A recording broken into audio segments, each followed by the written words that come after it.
Well, happy Friday, everybody. Ben and Woods, 97.3. The Fan. Let's get our heads right on it's Friday the 13th. I just looked down and noticed today is Friday the 13th. Used to kind of freak me out when I was little. Not so much anymore. Now it's just another day. Just another day. One day closer to death. Sorry, I've been listening to a lot of Morrisey in the last 24 hours because if no one's got me, Morrisey's got me every time. When I'm... Unless he's playing a show that night in your city. Because I still have him. I have him with me at all times. He's right here, Paulie. He never leaves my side. And when nobody's got me, Morrisey's got me.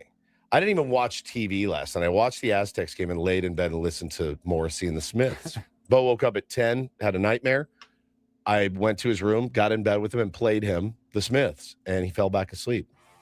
That's my guy. And he crushed it yesterday with maybe the best cancellation of a show that you've ever seen, ever. And we're going to go through it here in a minute. Let me introduce the program. I'm Woodsy. That's Paul Reinl. He's the executive producer of the program. Good morning, Paulie. Hey, how are you? Doing really well. And today on National Smart and Sexy Day, I'd like to introduce my co-host, Ben R. Higgins. Good morning, Benjamin. Good morning. How are you? Is that a coincidence or? No, today's your day. I appreciate that. So yeah, I was people tagged me yesterday on Instagram 100 times because if you missed the story earlier in the year, it was actually late last year. I had remarked that I wanted to be more fiscally conservative this year. That was kind of my New Year's resolution. Luckily, I work at a place that said, we're going to do that for you.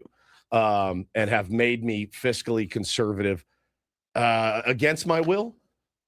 So it's weird how it works out, right? Hey, I want to lose some weight. Oh, cool. I got a bacteria flesh-eating virus, so I've lost weight. So it's the same thing. So I've been forced to be more fiscally conservative because I have less fiscal. Does that make sense? Sure. So I remarked on the air that Morrisey was coming to town. And I thought, this is a test, Woodsy. He's going to come to town. The tickets are going to be expensive. I can't do it. And I said on the air, I have to watch that man on stage one time before I die. I don't care where it is. I don't care where he's playing. I have to see him on stage. He announces a show.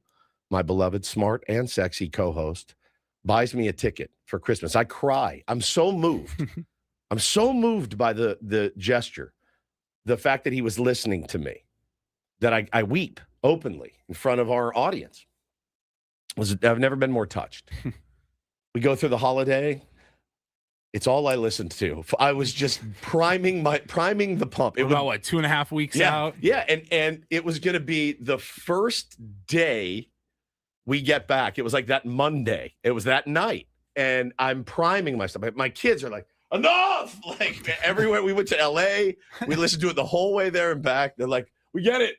You're depressed or whatever you are. I don't know. We can't tell.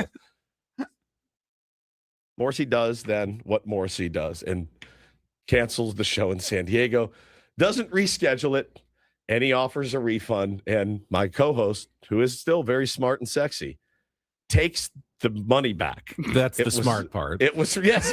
Yeah, that is not the sexy thing to do. That was the smart, not even really that smart. It's just what he did. It's the easy thing. It's the best thing to do. It's the easy thing to do. Refunded back to my credit card, no problem, except, well, then you didn't get a Christmas present. Correct. So, everyone asked me, are you mad? Are you mad? I go, I'm not mad. He's one of those guys for me that, he's personally offended me by not going to that show. I don't care. He can do no wrong. It would have to be like an OJ situation. Criminal. Where I'd be like, like he says stuff that I don't agree with. He does stuff I don't agree with. But Paulie, it would have to be OJ. If he showed up to every show diligently, right, and didn't say some things that were a little off, sure, he wouldn't be Morrisey. That's it. And he's quintessentially himself every day, which is something I admire greatly in a human. He has lived a life of exile, basically. Like he's an enigma still. It's crazy. You don't know a lot about him. He's ambiguous about his sexuality. But I'll tell you, it's the songs, it's the words. I've never seen anything like it. It's almost overwhelming to go through his solo career and his Smith's career, it's almost overwhelming when you start going through the list of songs. And his new record is out. It's called Makeup is a Lie. It's fantastic. Listen to it in its entirety last night. It's brilliant. And this guy's been doing it for 40 years.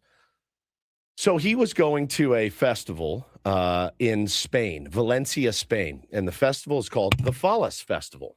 The what? Fallas, Fallas, the Fallas Festival in Valencia. And so we all see the headline that comes out yesterday in the middle of the show. Morrisey has canceled his concert in Valencia, Spain, scheduled for Thursday night due to a poor night's sleep caused by a noisy hotel he was staying at. This is my favorite part. A statement announcing the show's cancellation said that, quote, the experience has left Morrisey in a catatonic state. Not done yet. Morrisey himself added that it will take me 1 year to recover. And that is an understatement. I go, that's the greatest line ever. And the next time I call in sick, that's exactly what I'm leaving on the boss's voicemail. Hey, it's Woodsy. I am sick. It will take me 1 year to recover, and that is an understatement. And I read that. I go, you're such a legend, dude. You're such a legend. So then I'm like, man, the guy did it again. There's people in Spain. They're at this festival. They want to see more. It's not Morrisey. It's not going to happen. Who else was playing at the Fallas I have Festival? no idea. But all I know is If it's in Spanish, it's probably Fallas. Fallas. I'm Yeah, sorry. Fallas. Yeah, I'm as wide as it gets. The Fallas Festival. So then I see, Paulie, a tweet from the Embassy of Spain, UK. And it says this: the Fallas Festival in Valencia has already begun, and we have had our first casualty. Morrisey has canceled his show because he couldn't sleep. Fallas is noise, fireworks, and there is a light that never goes out, and which is a reference to a Smith song. And so I go, well, let me click on this video. So one bad night of sleep, he said it's going to take him a year to recover. So I mean, is this like it's like a loud air conditioner outside the room? We've all had that at a hotel room. so but- we somebody vacuuming next door. Yeah. he also hates to fly. And so he traveled by road. In my mind, I pictured him in a buggy, the way he made it sound. I made it like clip-clopping along dirt roads to get to Valencia. There's like John Madden. He doesn't travel by air. Doesn't like either. to travel by air. And so I go, let me see. And they had this video of what was going on outside of Morrisey's hotel room. Please, like, trigger warning right here.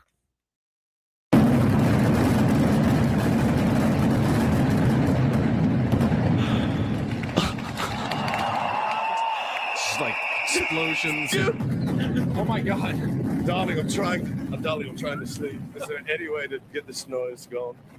Could you imagine? Look at that. Can I get a room on the side of the hotel that faces the other way, please? They're like, sir, it literally won't matter. It literally won't matter. How about that? You're sitting in your hotel. You're like, it's a long trip. I sure like to get a little. Remember the Big Bay boom? Yes. When it all happened in 1 second. It's crazy. They burn things in effigy at the Fallas Festival And light Yeah, off light like a those lot of fireworks that just make a lot of noise, Fallas. which are always the dumbest ones. Like, oh, well, that was the loud one again. But again, I mean, people last night were obviously. So I saw that and I go, all right, he's innocent for this one. I'm going to give you a pass. I gave you a pass for not coming here because I love the guy. I just love the guy. You can't do anything wrong in my eyes. Who else? Maybe that's one where you arrive the day of the show and then just play the show and leave town. Like show up when your set is about to start. Yeah. Sleep on the bus. You know, something tells me Morrisey might have a little routine that he likes to do at the hotel. Might have a little bit of a rider that he needs to see. Maybe a special couch, some flowers. Like maybe he's not the kind of guy to go from the bus on the stage and be like, good evening, everybody. I'm here. You know, Just got into "There's a town." light, it never goes out. I heard a story. A very important like voice prep Yeah. A procedure that he goes through, tea, honey, gargling. everything. Yeah. I heard a story. Noel Gallagher from Oasis told a story that laid me out one time. He goes, I'm in LA and Morrisey was there and he had canceled the show. And he goes, I get a call from Morrisey. And he's like, would you like to meet for a drink? And Noel Gallagher's like, yes, it's Morrisey. So he shows up at the bar and they're sitting there And he told Noel, he goes, bring your credit card. Number one. And so Noel's like, of course. So they show up and he's like, they sit down and he canceled the show because he had the flu.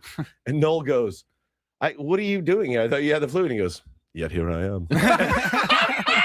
And I go, I love this dude. I love him. He can do no wrong. And yet here I am. It will take me 1 year to recover. And that is an understatement. He is the best. You can say whatever you want. You're not going to sway my opinion. He is innocent for this one. This one, he gets a pass on. I love that he said he put him in a catatonic state. God, he's just, I can't move. I can't even move at all. I love it. New record's brilliant. They're all brilliant. I've never heard of non-brilliant Morrisey records, so I love it. It was so funny though, because I go, man, come on, dude, pull it together. And I see the festival outside, and I go, oh, okay, makes sense to me. It was so good. So oh good. Man, that's funny. Yeah, Pretty amazing. It got me. He always gets me. Who else is in that hotel and they're like looking out and they got, oh gosh, what a beautiful view of the park. I was just here for a relaxing weekend. I didn't want to come to the festival. We've got restaurant reservations. Apparently, the front desk said there's some local festival happening this weekend, but it shouldn't be too bad. Apparently there was like a techno rave and lights too. God. So you had that in the morning, the techno and lights rave, which that's happened to me at hotels before in Vegas and Miami. It happened to me where you're laying in bed and you're like, oh, so it goes till like 4 a.m. here. LA. I stayed at the Standard one time and I was by the pool room and I was like, oh my God, dude, is it ever going to stop? But I think that's kind of what you sign up for. Right? I think so. Yeah. I mean, not if you're Morrisey. Not if you're Morrisey. Oh, yet here I am. The best, dude. He's the best. So he got me. He got me and carried me through. So I got everything finalized and dialed in for my colonoscopy next week. Oh, here we go. And I realized because this is the last minute thing, and I told you the date they offered me was opening day, and I said can't do that. And I said, well, we actually do have an opening next Thursday. I said I'll take it as long as it's not opening day. But I didn't realize until yesterday that's the first day of the NCAA tournament. Oh, that's a smart move. That's perfect, right? I'll get done with the procedure. How did you not see that one and just like sign up? I didn't. It wasn't offered until like a replacement. Like, well, we do have this now opening next Thursday. I just said I'll take it. I wasn't thinking about it, but I got the procedure in the morning, and then I can just all day sit in front of the television, right, and just watch college basketball. Yes. Eat snacks, right? I'll be feeling okay after it's over. And you'll be back on the 20th, right? And I'll be back the next morning to do the show on Friday. Okay. Nice. Yeah, we're set. I'm going to pick you up. Isn't that amazing? It's amazing. And it's exactly what you want, to lay in bed and watch college basketball all day and eat and nurse your anus, I guess. I'm surprised someone hadn't already claimed the slots. Like that's the perfect day. That is that's kind of a cherry spot. A lot of guys do it for the Masters. They get their, get it snipped. Mm-hmm. Just so happened to be this weekend. You're going to have to leave me alone and actually take care of me while I have this, bag of peas on my nuts, or where my nuts used to be. And then still there. I know. And so I don't know, man. I thought it was I think that's a really smart idea. I know. I'm all of a sudden a little more excited about the procedure. Like, okay, I can get through this because I've got at the end the reward of sandwiches and college basketball. It's going to be elite. Perfect, right? And yeah, I'll scoop you up. Thank you. I got a meeting till 1, and I'll pick you up right after. I'll make sure you get your Sandy in you. It's going to be great. I'm responding to this one. And there's still a chance that San Diego State could be part of that NCAA tournament. If you missed it last night, they did win their Mountain West Conference tournament opener, 71-62 over Colorado State. We'll be talking some college hoops on the program today, but we got a lot to get to as well. Do we? Oh, well, I mean, we got Darren Smith. We've got Padres baseball to talk about. We've got, it's the busy time of the sports year for sure. This weekend's going to be a little bit low key, though. You're going to the low key, calm weekend before the storm. When you just said, this is why I just spun out. You saw me spin out mentally. I walked in here this morning thinking, one more week, man, till opening day. Just 6 days away. No, 2. It's 2. 2 weeks. It's 2 weeks till opening day. It's not 1 because I thought it was 1. 13 days. When he said, yeah, man, Thursday. Did you see me like mentally spiral for a sec? Because it hit me. I was about to go like, what just, like the vibe just switched a little bit. Yeah. I go, wait, it's not next Thursday. It's the Thursday after. It's still 2 more weeks. Imagine if you're like Sam Levit and you're still at spring training for another week and a half. He's got a whole nother week and a half. I think a week from Sunday is the last spring training game. That's when he finally gets released. It's a long from time. Peoria State Prison. That is literally. It's a long time. That just threw me for a little bit of a mini loop.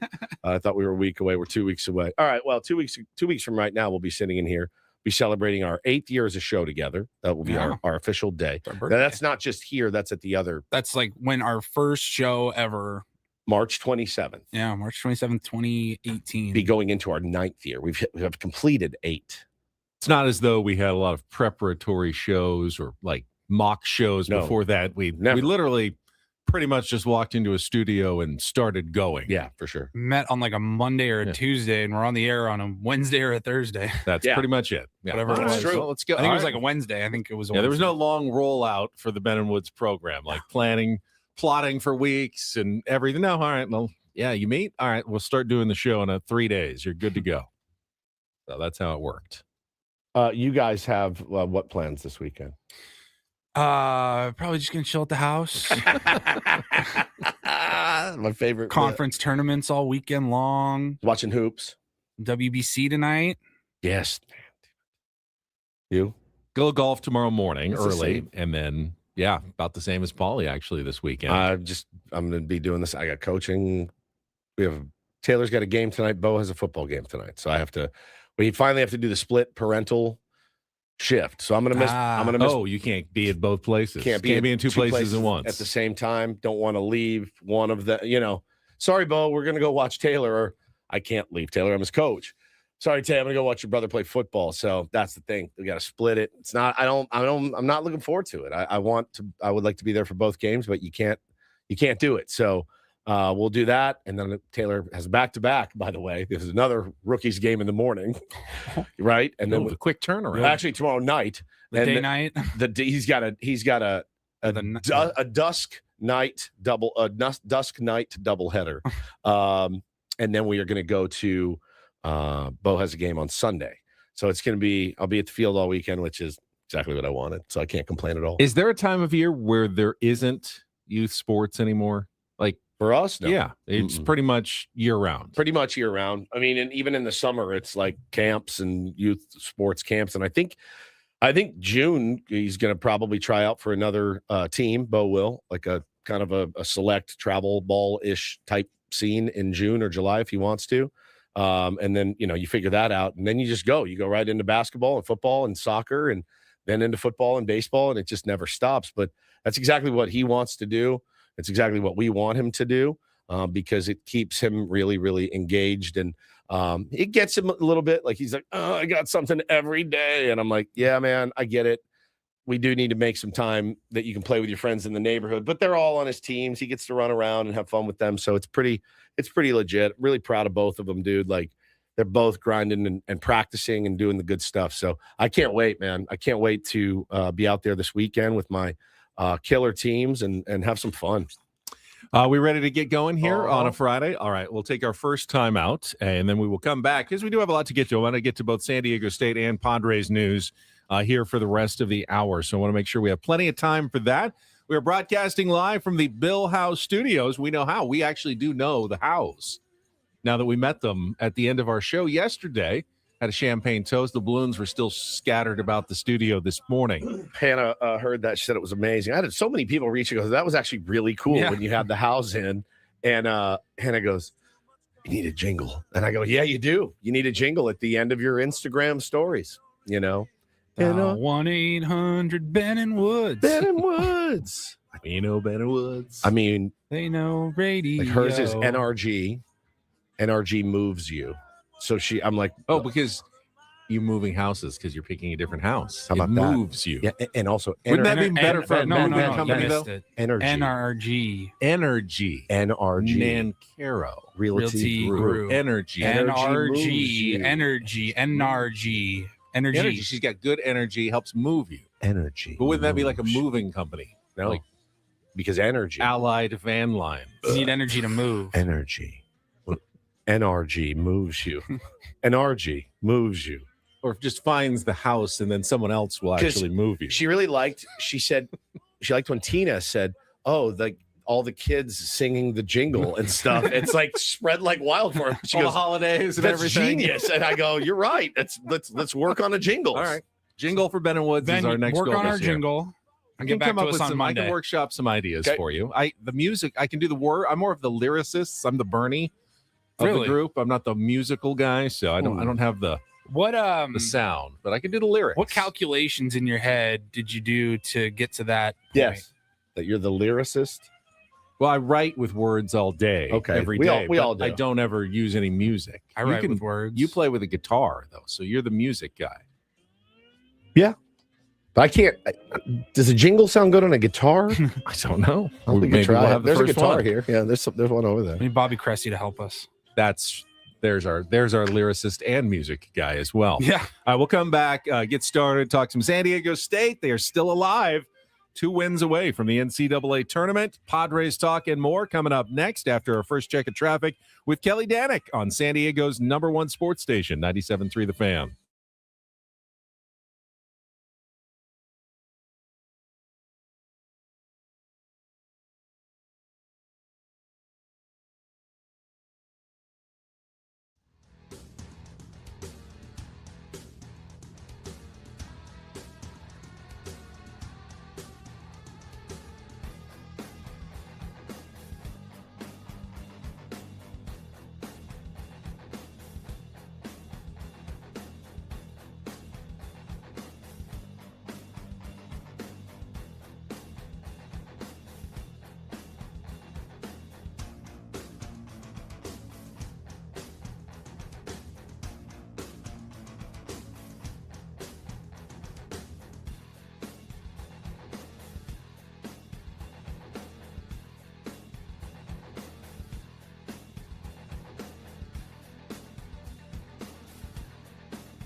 He just, here, I'll show you a little. Just a little. Please don't. Just a little bit. What hurts on you? Nothing at all. A little bit. Not that now. So let's say whatever you're about to touch is the only thing. Let's say It's gonna hurt. Right? All right, yeah. Okay. Pretend your knee hurts. Pretend your knee It's going to in a second. Right here.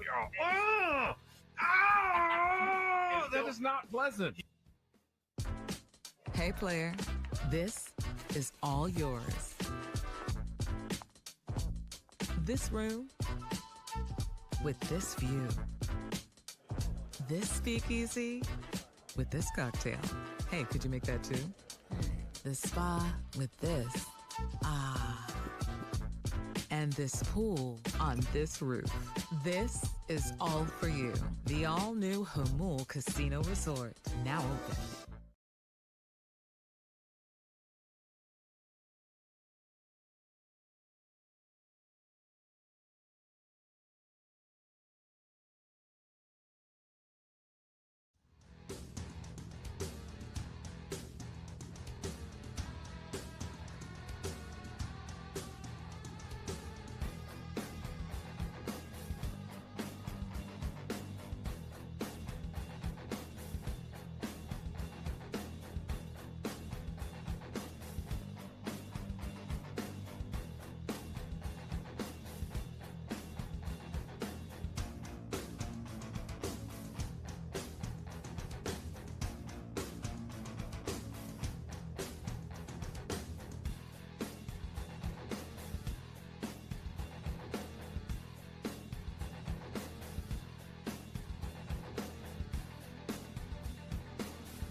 He just, here, I'll show you a little. Just a little. Please don't. Just a little bit. What hurts on you? Nothing at all. A little bit. Not that now. So let's say whatever you're about to touch is the only thing. Let's say It's gonna hurt. Right? All right, yeah. Okay. Pretend your knee hurts. Pretend your knee It's going to in a second. Right here.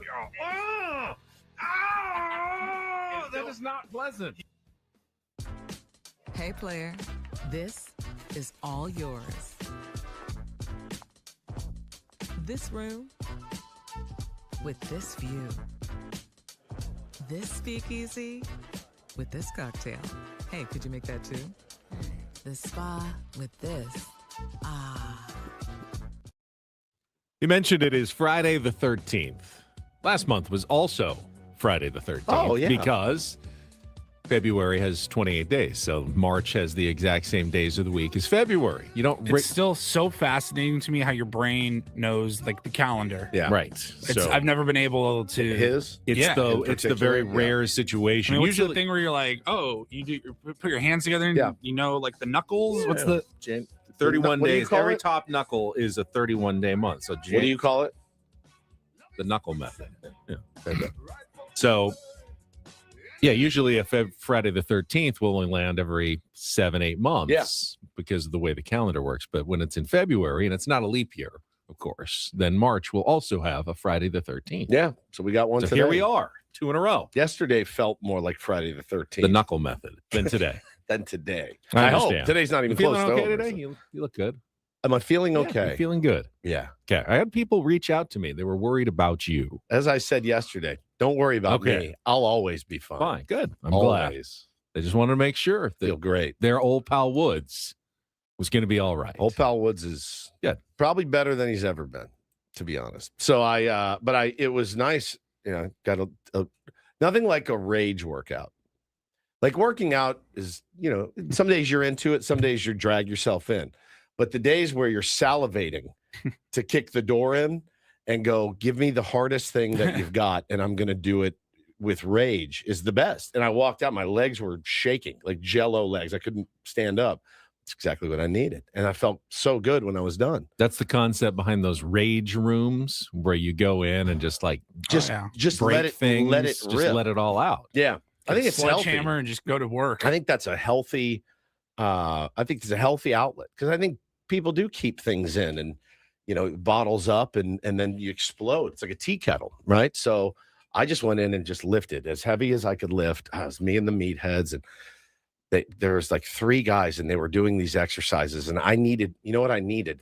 I needed one of their ropes. You know, the ropes that you put for, like, I was going to do overhead. The double rope. Yeah, the for double rope. Tricep pull downs. I'm not joking when I tell you this was 3 dudes. They were yoked and they had all 3 ropes. 2 of them were sitting in a pile on the ground. They were switching them out for different exercises. So me, skinny fat, walks up, nervous as can be. Skinny fat. I've never Skinny heard that fat. before. Yeah. Skinny fat. Skinny fat walks up. I'm like, how we doing? Can I grab one of those ropes? The guy was like, no, we're using these. I was like, I'll see you later. Let's do another exercise. And I just bailed. I was like, I got to get out of here. Is the definition of skinny fat skinny in the ways you don't want to be skinny and fat in the ways you don't want to be fat? Like I have it's perfect. So I have like a chubby belly, like a little bit of a chubby belly, but my arms are skinny.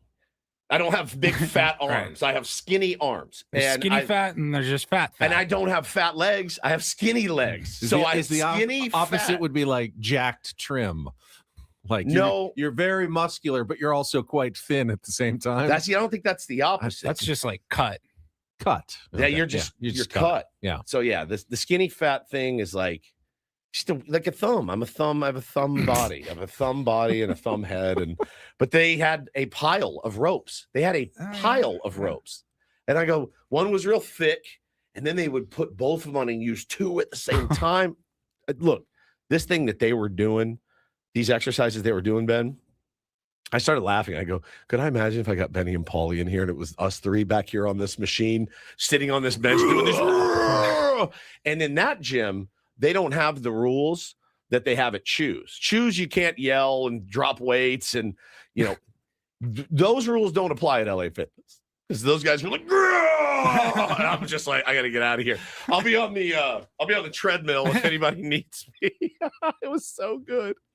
So good. I'm gonna go check out the ellipticals. Yeah, the ellipticals. Ooh, maybe I'll see if the hot tub's open. Right. It was great. By the way, can anyone fantastic. picture me in a rage room?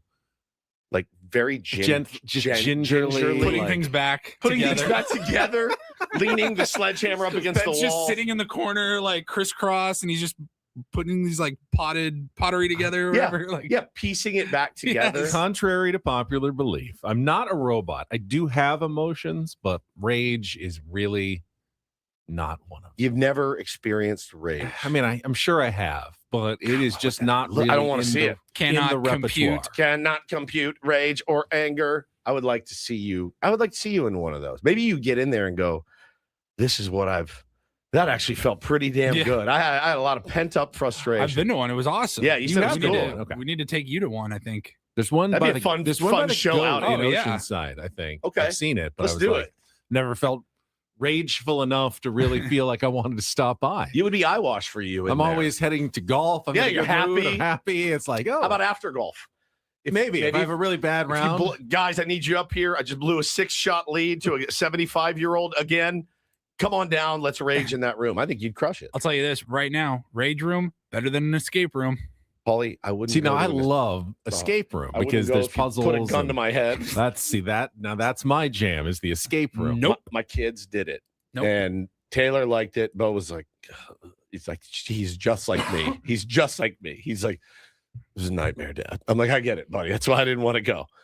Taylor loved it. Thought it was the coolest thing ever. For me, I'm not trying to escape it's out of some strip mall, some weird strip mall, thing. Well, and it's always there's a weird theme or something, a story to follow. You're like, all right, get it. Yeah, just give me a big maze. Thanks, Indiana Jones. Like, exactly. Booby traps and puzzles and Now Megan says I would hate the suit you have to put on in the rage room. Do you have a safety suit? Oh yeah, it's like a wear? super heavy, like a jumper, like one full piece suit, and it's a pretty thick coated, like heavy suit, and you get a big helmet and a face mask, because there's like shards of glass and stuff. Yeah, sure. It's like you take like a vase or something, and you're just gonna put it on this table, and you get a sledgehammer or something, you just bam, it smashes everywhere. But it's super fun. They got like Motley Crue playing or something for you. Yes. Oh yeah. They're like, oh my God, he's back. He's been here every day. I'm like, hey, what's up? You're like, do you guys have a membership season pass? I'd get Brooks for some membership. Hannah's like, you signed up for what? I'm like, well, I can go every day if I want. Idiot. The $1,500 lifetime membership. That's right. 10% off on your birthday. I want to do it. We have to do it. Yeah, we should make that happen. Let's do it. We'll wear the meta glasses yes. while we're there, if they let us. All right, here's what we've got coming up on the program today. As I mentioned, we'll talk some Aztecs and Padres here, and then into the 7 o'clock hour, a couple of WBC games today, both the Dominican Republic, Manny Tatis, and Team USA and Mason Miller in action today in the quarterfinals, trying to punch their ticket to the semis. So we got a lot of baseball. We got a lot of basketball to watch over the weekend. And we've got SDFC coming up at 7:35. Darren Smith, our friend and SDFC broadcaster, will join us as they get ready to go right back on the road now this week to Dallas tomorrow. So after playing home against Toluca and that incredible match on Wednesday, get right on a plane and head out to Dallas for another MLS game as they look to remain perfect, unbeaten, and unscored upon in MLS play this season. But I'm sure that game took a lot out of the team as well. And I wonder if Mikey's going to have to make any adjustments to the strategy or the lineup to keep guys fresh. We'll ask Darren about it coming up at 7:35. Of course, all guests on Ben and Woods appear on our SDCCU fan hotline. It's not big bank banking. It is better. And then in our 8 o'clock hour, we'll play some Take on Woods, try to qualify a listener for the trip to the Fontainebleau, Las Vegas. Spring training, Sammy will join us to wrap up the week. And at 9 o'clock, the last biggest fan of the contest. Paulie just told me this morning. Today it is Dixie Normus. It's over. This is your last. Butts. I mean, I guess you'll have a chance in the midday and the afternoon as well. True. Okay, but for today, us, this is our last biggest fan. And then after this weekend, they'll pick a winner out of all the people who called in their 10-minute windows. And we'll have someone set up for the night in the Odyssey Suite at the Padres game this season with all the fan staff catered by Spiro's Mediterranean Cuisine. Ryan will report in our final hour as well.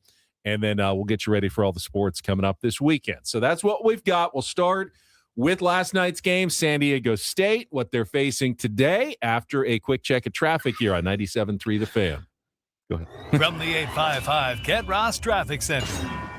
Injured? Demand justice. Demand Jurowitz. 855GetRoss.com.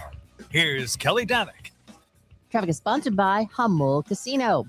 Just a few things going on here. One of them is this crash on northbound 15 at the eastbound King Freeway connector ramp. It's over to the right shoulder. Solo vehicle accident westbound 84 Taylor Street. That's over to the right shoulder. And a stalled vehicle in the center divide southbound 5 past Washington Street. Right now, Coronado Bridge, not looking too bad, heading over to Coronado. Hummel 23's fabulous lobster buffet is on 7 days a week. All the lobster tails you can eat, plus dozens of delicious buffet stations. Visit HummulCasino.com for reservations. Lobster buffet every day, only at Hummel Casino Resort. I'm Kelly Danick with Ben and Wood, San Diego's #1 sports station, 97.3 The Fan. Weird game. You were going to say something before traffic. Nothing. I was just going to laugh at something in the chat. No big deal. Okay. Weird game last night for San Diego State. Boy, it made you bitchy. You were bitchy last night. I don't know. I mean, he never gets bitchy, and wasn't he bitchy? In some ways, I was a little bitchy. In some ways, it was one of their best games of the season, and in others, it was a game they should have lost. When you get outshot from 3-point range, Colorado State made 13 3-pointers, which we knew they would. We told you they can't let them make that many. What'd they start? At least 3 or 4 or 5. Like, it was before the first time out. They just started raining threes. No. They go, Here we go again. So I guess San Diego State's going to have to make a good percentage of theirs to keep up. No, they made one all game. One for Guath at the end of the first half. One for 11. They didn't shoot that many, but one. So that's, just think about that. 13 times 3, 39. Yeah, 1 for 11. They got outscored by 36 from 3-point range. Yep. That feels like, well, that's impossible to overcome. Yep. And then they also missed 20 free throws. 20. I don't know that I've ever seen a basketball game on any level in which a team missed 20 free throws in the game. I mean, they kept going to the line in the last 5 minutes. 22 for 42. Miss. I'd never seen anything like it. By the way, this is not one of the worst free throw shooting teams that San Diego State has had. They're like 75% for the season. They're pretty good. What's great in college? Like, I mean, 80? Yeah, 80 is great if you can get up there. Colorado State's a great free throw shooting team. But they kept fouling, Miles Heide, Tay Simmons, the guys who aren't great shooters. It was their strategy to try to get back into it. But then everything else, the play in the paint, the rebounding was clutch. was so much better than we had seen from the Aztecs all season long. In some ways, their best game of the season, and others kind of their worst game of the season. It all added up to a 71-62 win over the Rams to keep their season going. Well, breaking news about the Aztecs: Brian Dutcher will fire the free throw coach. Actually, after the game. It's him. He's the free. He goes, free throw coach. I'm going to give myself one more day to get funny. it right. I saw that. Yeah. What do you just? There's no special. Just go shoot 100 free throws is your drill, right? Like there's not. I mean, not you overthink can work this. on guys' form. That's more of an off-season, preseason sort of thing. You're not going to make giant changes at this point, especially when you've been a good free throw shooting team all season long. One of those nights. He has to be responsive. If the other coach is deciding to foul your bad foul shooters, you got to take him out of the game. They took Miles Heide out of the game, but they also, we're missing LZ Harrington. Surprised anybody that he's a 42% free throw shooter, because it surprises me. Miles Heide, it surprises me because he's such a dirty work guy. But a lot of those big guys just struggle with the shooting. I don't know if it's something to do with the angle of when you're really tall. It just makes it harder or something. How about that alley-oop to Miles Heide? That was nice. Freaking awesome, man. Yeah. Great. You saw the vision. He had like 4. He had a stretch in the first half where he had like 3 or 4 turnovers in a row. Like every time he touched the ball, he was just like putting it on the floor and turning it over. And so then that was like a redemption. Yeah, all season long, San Diego State, Heide, Guath especially, have had that butterfingers occasionally. And it passes right there, and it's like fumble, and there it goes. And it's been part of the problem with rebounding. Like they'll get position, they'll go up and then grab it, and all of a sudden it drops to the floor. They just haven't been secure in their handling of the basketball a lot of the season. But I thought one of the big stories, of course, yesterday was Dutch's decision to start Tay Simmons. I think for the first time all season, freshman Tay Simmons makes his first start in the Mountain West tournament, and I think it was a really good call. He is maybe their best rebounder on the team. And he had 9 points and 6 boards, was working hard underneath. Miles Heide's a good rebounder as well. And they really turned around that narrative of being bad rebounding team down the stretch, and they out-rebounded Colorado State by like 12. Yep. Which, when they went to Colorado State a couple weeks ago, completely opposite. Colorado State won the game on the boards when they went to Fort Collins. They flipped it with a different lineup, a little more intensity, and that was really good to see. Well, and also we had heard during the show yesterday that freshman Elsie Harrington was potentially out or injured, and he was on a bench in a boot, so he may be done for the season. Nobody knows, but yeah, it was a good game. I mean, it was a good game in the fact that it didn't feel out of reach, except for after the way that it very first started. Like they handled business. Good teams win, great teams cover. Started sloppy. To be expected. First game of the tournament. Locked it in. Other than the line. And 3. Well, that's the thing. Yeah, they were comfortably ahead most of the game. Mostly in the second half, but 11, 12, 13-point lead with the way that Colorado State shoots, you were never comfortable. Right, that's true. Bro, they're 2 shots away from being right back in it. They had a shot to get within 5, I believe, late in the game. Wide open 3, and they were down missed 7 or something. I mean, the problem was if you had just made a reasonable number of those free throws, you're a laugher. You're up by 20, 25. Yeah, it's a laugher. And you don't have to be nervous about that game at all. You can take out some of your starters, put the subs in, save some legs for the next 2 days. So, but you know what we don't do on this radio program? Mm-hmm. We don't complain about wins, and especially we don't complain about tournament wins. Yeah, there's win by one. The metrics don't matter anymore. They do in the regular season because you're trying, but now they really don't matter anymore. You just need to win, survive, and advance, and they did. What time's the game tonight? It's at 9 p.m., and that's not 9 p.m. Eastern. That's 9 p.m. Pacific time against New Mexico. The late game last night. I'm sure all the committee Lobos members on the East Coast will be staying up to watch that one. Yeah, for sure. It's for Selection Sunday. 2 bubble teams, by the way, essentially could be playing for a bit of a play-in essentially tonight. New Mexico got kind of the easier draw when San Jose State upset Boise State, who I thought was the hottest team in the Mountain West, and going, oh, that's tough for New Mexico. They're going to have to face Boise State in the quarterfinals. And then they didn't, because Boise State got shockingly upset by San Jose State. But then, of course, New Mexico took care of business last night, won by 20. So the Aztecs will face New Mexico. They split the 2 games in the regular season, both winning on their home floor. Remember that really good game at the Pit a couple of weeks ago? Could have gone either way.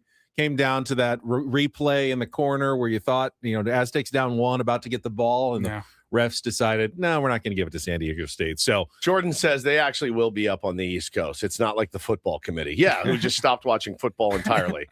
They just were like, nope, we're not doing it. But I do think this is an opportunity. San Diego State playing New Mexico. If the Mountain West is going to be a 2-bid league, which it might not be, but if it is, and Utah State wins the tournament over San Diego State, they would be the second team if they beat New Mexico tonight. You can't really argue. Got further in the tournament, beat them 2 out of 3. Their metrics are very close on both sides. San Diego State will have the advantage over New Mexico if they win. Now, I don't know that will get them into the tournament. Another of the at-large bids was probably burst yesterday when Miami of Ohio shockingly lost in the MAC tournament to finish their season 31-1. Okay, we need to talk about that team. Yeah, dude. You were telling us about some of their numbers. They might be having literally the strangest season in college basketball history. Yeah. I can't think of another team that's had to deal with this. 31-1 was their record. They lost. Undefeated. They lost until yesterday. I thought they had lost 1 regular season. Nope. No, this was it. They were perfect until yesterday. The first round of their conference tournament. First round of the conference tournament, they lose, and their rankings are so bad that they have them where? They have them in the first 4. They do have them. Bracketologists say they're in. I mean, some say they're in. Don't you have to put a 31-win team in? I don't know. Metrics are so bad. Like, even with 30 wins, those 30 wins, they were so bad. Here are the teams. Like, here are the teams right around them in KenPom. They're ranked 93rd in KenPom. Wow. Notre Dame. Okay, Notre Dame's 3 spots ahead of them. Do you know what kind of season Notre Dame had this year? Obviously, 13-18. They're ahead of Miami in the metrics. Did my Ramblers win? No, they lost. They're out. Damn it. They're out. Wyoming is right next to Miami. Wyoming, one of the worst teams in the Mountain West, is metrically very similar to Miami. If it was 31-1. Wow. If you were simply going by, hey, these are important figures for everybody else, and if we're making them important for Miami, there would be no chance Miami gets into the tournament. Like zero. They wouldn't even be under consideration for the tournament based on metrics. After 30, they're in the 60s in net, in the 90s in KenPom. Those aren't teams you even discuss to make it into the tournament. But I think there's also the feeling there would be so much outrage if you left a 31-1 team out of the NCAA tournament that my guess is the committee puts them in anyway. Just because of the 31 wins. Right. Yeah. 31 kind of wins against bad opponents all season long with one of the weakest schedules in the country. I can't say you're wrong that they should be in, but you certainly are not considering Stephen F. Austin to go into the tournament or George Mason or, DePaul, who's 16-16. They're all right around the same metrics Those teams as Miami. Would essentially be able to argue like we have better numbers than them, why can't we get in? Except for the wins? Yeah. It's strange.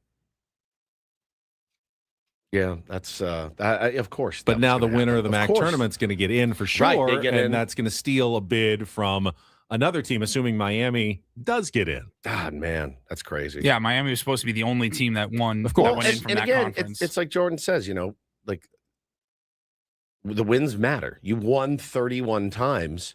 And yes, you can only play who's on your schedule, right? Like you have a schedule, you go out, you rip through it. Yeah. You also make your schedule. Yeah.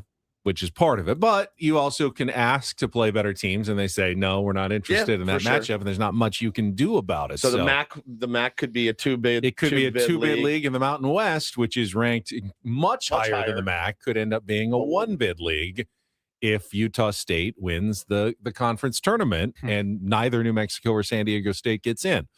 All San Diego State can do right now is take care of business, beat New Mexico tonight, and they will have the opportunity to play for the NCAA tournament tomorrow. Like Jay-Z says, if Miami of Ohio doesn't get in, they're always welcome in the Ben IT. Always. With a 31-1 performance. And the other thing for San Diego State, quickly, we mentioned it. If you just win your tournament, win tonight, win tomorrow night, then you skip the first 4 games entirely. Just get ready for Thursday or Friday. Ugly night for San Diego Padres baseball, and the pitching concerns are starting to get a little dicey next year on The Fan.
thoughts were not high on our beloved San Diego Padres because I think the big question mark going into the season was, for us, it's the rotation. Will the rotation hold up? Will the rotation be good? Will they be good enough to get you to the big dance? Not saying they won't, but each day it comes out, and we say it a million times, Benny, baseball will have sometimes a cruel way of working itself out. We've got 9 starting pitchers right now. This is great. God, this is going to be tough. Are we going to have to manipulate the roster? What's AJ going to do? Well, AJ's going to put in those guys that he signed, and we're going to be having a rotation of a not super sharp Michael King, a dead-armed Nick Pivetta, Joe Musgrove on the IL, Randy Vasquez in the 4, and then Herman Marquez in the 5, or Walker Buehler.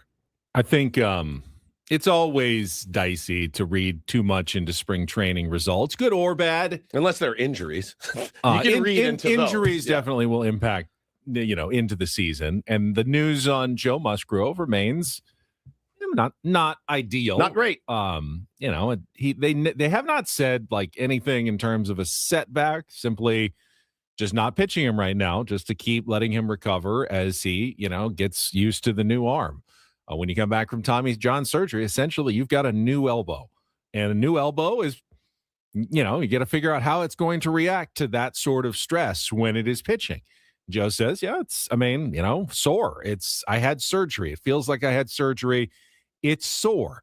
I would imagine the more you pitch and the more the new elbow gets used to the pitching and it starts to respond maybe a little more favorably, and you can bounce back and do your normal work in between starts and make your starts. But right now they are putting the pause on Joe Musgrove. And if you read Kevin Acee, the Padres haven't said it, but it is becoming more and more likely that Joe will have to start the season on the injured list. Which is a bummer for Joe, bummer for us, certainly as Padres fans. Want him back in the rotation. But also, like you said, I'm not really worried about making Craig said, I'm not really worried about his first turn through the rotation. That's not something that's going to make or break the San Diego Padres moving forward. Long-term health, long-term durability, making more starts later in the year. Again, if we were in LA, we'd be like, this is great. What a great idea. Yeah, there's no need to get him out there right now. We don't have that luxury. I just saw the Dodgers announce Blake Snell won't be ready for at least 6 weeks, which is part of the Dodgers plan. They have the horses to go out and eat up those April and May innings, man. They don't need Blake Snell for April and May. And so with ours, though, our situation's a little bit different. But yeah, I'd rather have him ready to go in June, July, August than worry about his starts now. But somebody's going to have to step in and fill that role if he does, in fact, go on the IL. And we were so encouraged by some of the early results from guys who were competing for the back end of the rotation. The more recent results have not been as good, especially yesterday from Herman Marquez, who just could not find home plate. Stinky. Had to be pulled out of the game in the first inning, put him back in the second inning, ended up giving up, 6 runs? Yeah, 4 walks. In 1 2/3 total innings pitched. 4 walks in 1 2/3 innings is just no control whatsoever. Brutal, man. It's so brutal. Our eyes tell us that Herman Marquez did not look yesterday like someone who should be in the Padres starting rotation. But you also have to balance that with what Ruben Niebla says and how encouraged and excited he is about the possibility of Herman Marquez. He does not, at least with us, he is not someone who's been known to blow a lot on guys. He's actually going the other way. Yeah, he'll tell us, no, don't get out in front of this. Don't get overly excited. If he has seen smoke blown about people, he's been quick to put his arm around me and go, stop. Stop. It's not going to happen. Just don't get the fan base overly excited about X. Yeah, just shut up. Because it's not happening, at least not yet. Not like blank. Unknown quantity X. Don't do it, Woodsy. Okay. All right. If you say so. I take you at your word. That was not the message on Herman Marquez. No, far from it. Which, anyone can have no command on a spring training start. Sure. After, their day off, first night game, everything's a little different and weird yesterday. Didn't go well for Herman Marquez. Yeah, he should get a couple of more opportunities to figure it out and see if he makes it. Walker Buehler has been, not bad, somewhat encouraging, not going to ever be a dominant Walker Buehler, but I would again say at this moment, if you had to pick a guy who's going to be in the back end of the starting rotation, Walker Buehler would be one of those guys. And then you've had mixed results from JP Sears, Marco Gonzalez. Don't think Tristan McKenzie's really in the mix right now. The arm looks great. The control is just not there. And you've got to look at your long relief guys, and are any of them starting capability pitchers like a Logan Gillespie? He's throwing. Matt Waldron's back from his hemorrhoid surgery, and he is throwing. And so he said he's no longer in the race for opening day. He's building back up, and a process that will continue to probably lead to the IL while the rest of the team not a months-long stay. It feels like he can be ready soon after the start of the season if they needed him. Yeah, he just won't be ready to throw 5 or 6 innings by opening day. He's also out of options, so he had that downtime after surgery. Now he's got to get built back up and go. So he says he's feeling great, but yeah, man, you're seeing a little bit of some of the injuries pop up. Obviously, with Joe Musgrove, Brian Hoeing has elected to get surgery on the flexor tendon in his right arm. He will miss the entire 2026 season. This says 25 season, but it's 26 season. Yeah. But he did miss most of the 25 season as well. Mixed results from JP Sears yesterday. Threw 4 innings, gave up 3 runs and 5 hits, which isn't great, but struck out 6 and walked none, which good. Is very encouraging, and kept the ball in the ballpark. So, that's you will see JP Sears almost certainly at some point, if not to start the season. He will be one of the pitchers the Padres need. And then the bullpen looked good. Adrian Morejon had his first 2-inning outing. 2 innings, 4 strikeouts. Interesting that I don't think they've had any other non-long relievers throw 2 this year other than Adrian Morejon. Everybody else, Mason Miller, Jeremiah Estrada, David Morgan, they've all been one inning only guys. They started Morejon really late. Remember, they started him. He did not throw. And he's already throwing 2 innings. That's good. I mean, that means they started him late, and he needs maybe a little bit more ramp up time. And they're like, hey, if you keep it economical, maybe this is an opportunity early in the season where you could use that guy for 2, which would be nasty. I'm interested by, if there is a bit of a different plan. Well, there's a method. There's a method to this. I don't think they're stretching him out to be a starter, obviously. I don't think so either. Yeah. But I think there's a method to this stretch out madness that we are not privy to. And I don't really understand it. That's for them to understand and just make sure that they're ready to go. But hey, man, if the season started today, Adrian Morejon looks like he's ready. If you need me for 1, you got me. If you need me for 2, you got me. Let's throw out some scenarios. Padres have a lot of good relief pitchers, anchored, of course, by Mason Miller. Yeah. Things are going well. You're winning a few games. You get some save situations, and you get a guy going into the 8th inning. If Adrian Morejon pitches, 1, 2, 3, 8th inning and 8 or 9 pitches, does it make more sense to maybe bring him back out in the 9th as opposed to overtaxing Mason Miller? If you can give Mason Miller a day off and there's a couple of lefties still coming up in the 9th, will you go for more 6-out saves and then save Mason Miller for the next day? Maybe. If you've got that opportunity. Is that something they're looking at here? I think it's with Adrian Morejon. I think it's matchup dependent. What do the numbers say? Does Mason need a day? Does it behoove you to sit him and rest him for another day? Thing is, man, when you start playing those games, Ben, you'll find those weeks where you don't throw your closer for a week. And then you're using your closer in the 7th inning to get him some work because you wanted to get cute for a 2-inning save and keep him off of his feet. And he's like, cool, now I haven't pitched in a week because we've been either blowing teams out or getting blown out. So I don't know. I'm kind of the opinion where if I need a closer for a save situation and we're up a run or up 2 runs, I'm going to go to Mason Miller in the 9th if he hasn't thrown 3 days in a row. Offensively, Padres did almost nothing yesterday, although Ramon Laureano did his first home run of the spring after, they had shut him down for a few days before the day off, just from a little general fatigue as he was getting ready for the season. We don't know Ramon Laureano that well. But apparently the book on him is he's an overworker at times. He will overwork you to death. He is always out there going high motor throughout every single workout, pounding espresso, and they have to watch him kind of carefully and like, all right, we're going to make you back off for a couple of days because you're doing too much, Ramon. Yep. But he did get the home run yesterday. Other than that, hit by Castellanos, a hit by Ty France, a hit by Freddie Fermin, who, by the way, Freddie Fermin's hitting 409 monster spring this spring with a 682 slugging percentage. Nice spring for Freddie Fermin as he gets ready for his first full year as a starting catcher. Yeah, buddy. In Major League Baseball. So nice job there by Freddie, setting the table for, hopefully, 105, 110 games at least. They're going to need him more than you probably wanted to need him this year. His durability is going to be a major factor for Freddie Fermin this year. Is it too late now? Have you waited too long to sign Lucas Giolito? Will Lucas Giolito, if you signed him today, will he be ready to go? Again, I don't know what he's been doing. My guess is he hasn't been sitting on his ass playing MLB The Show.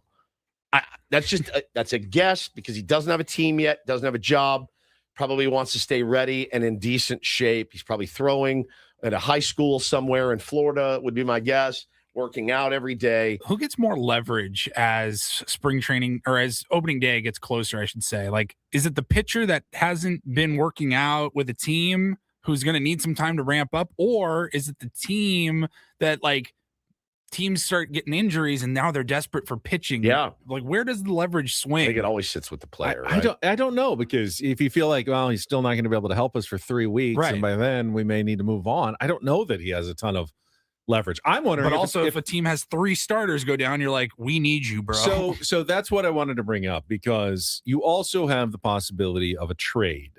AJ Preller has not made a trade since the trade deadline last year.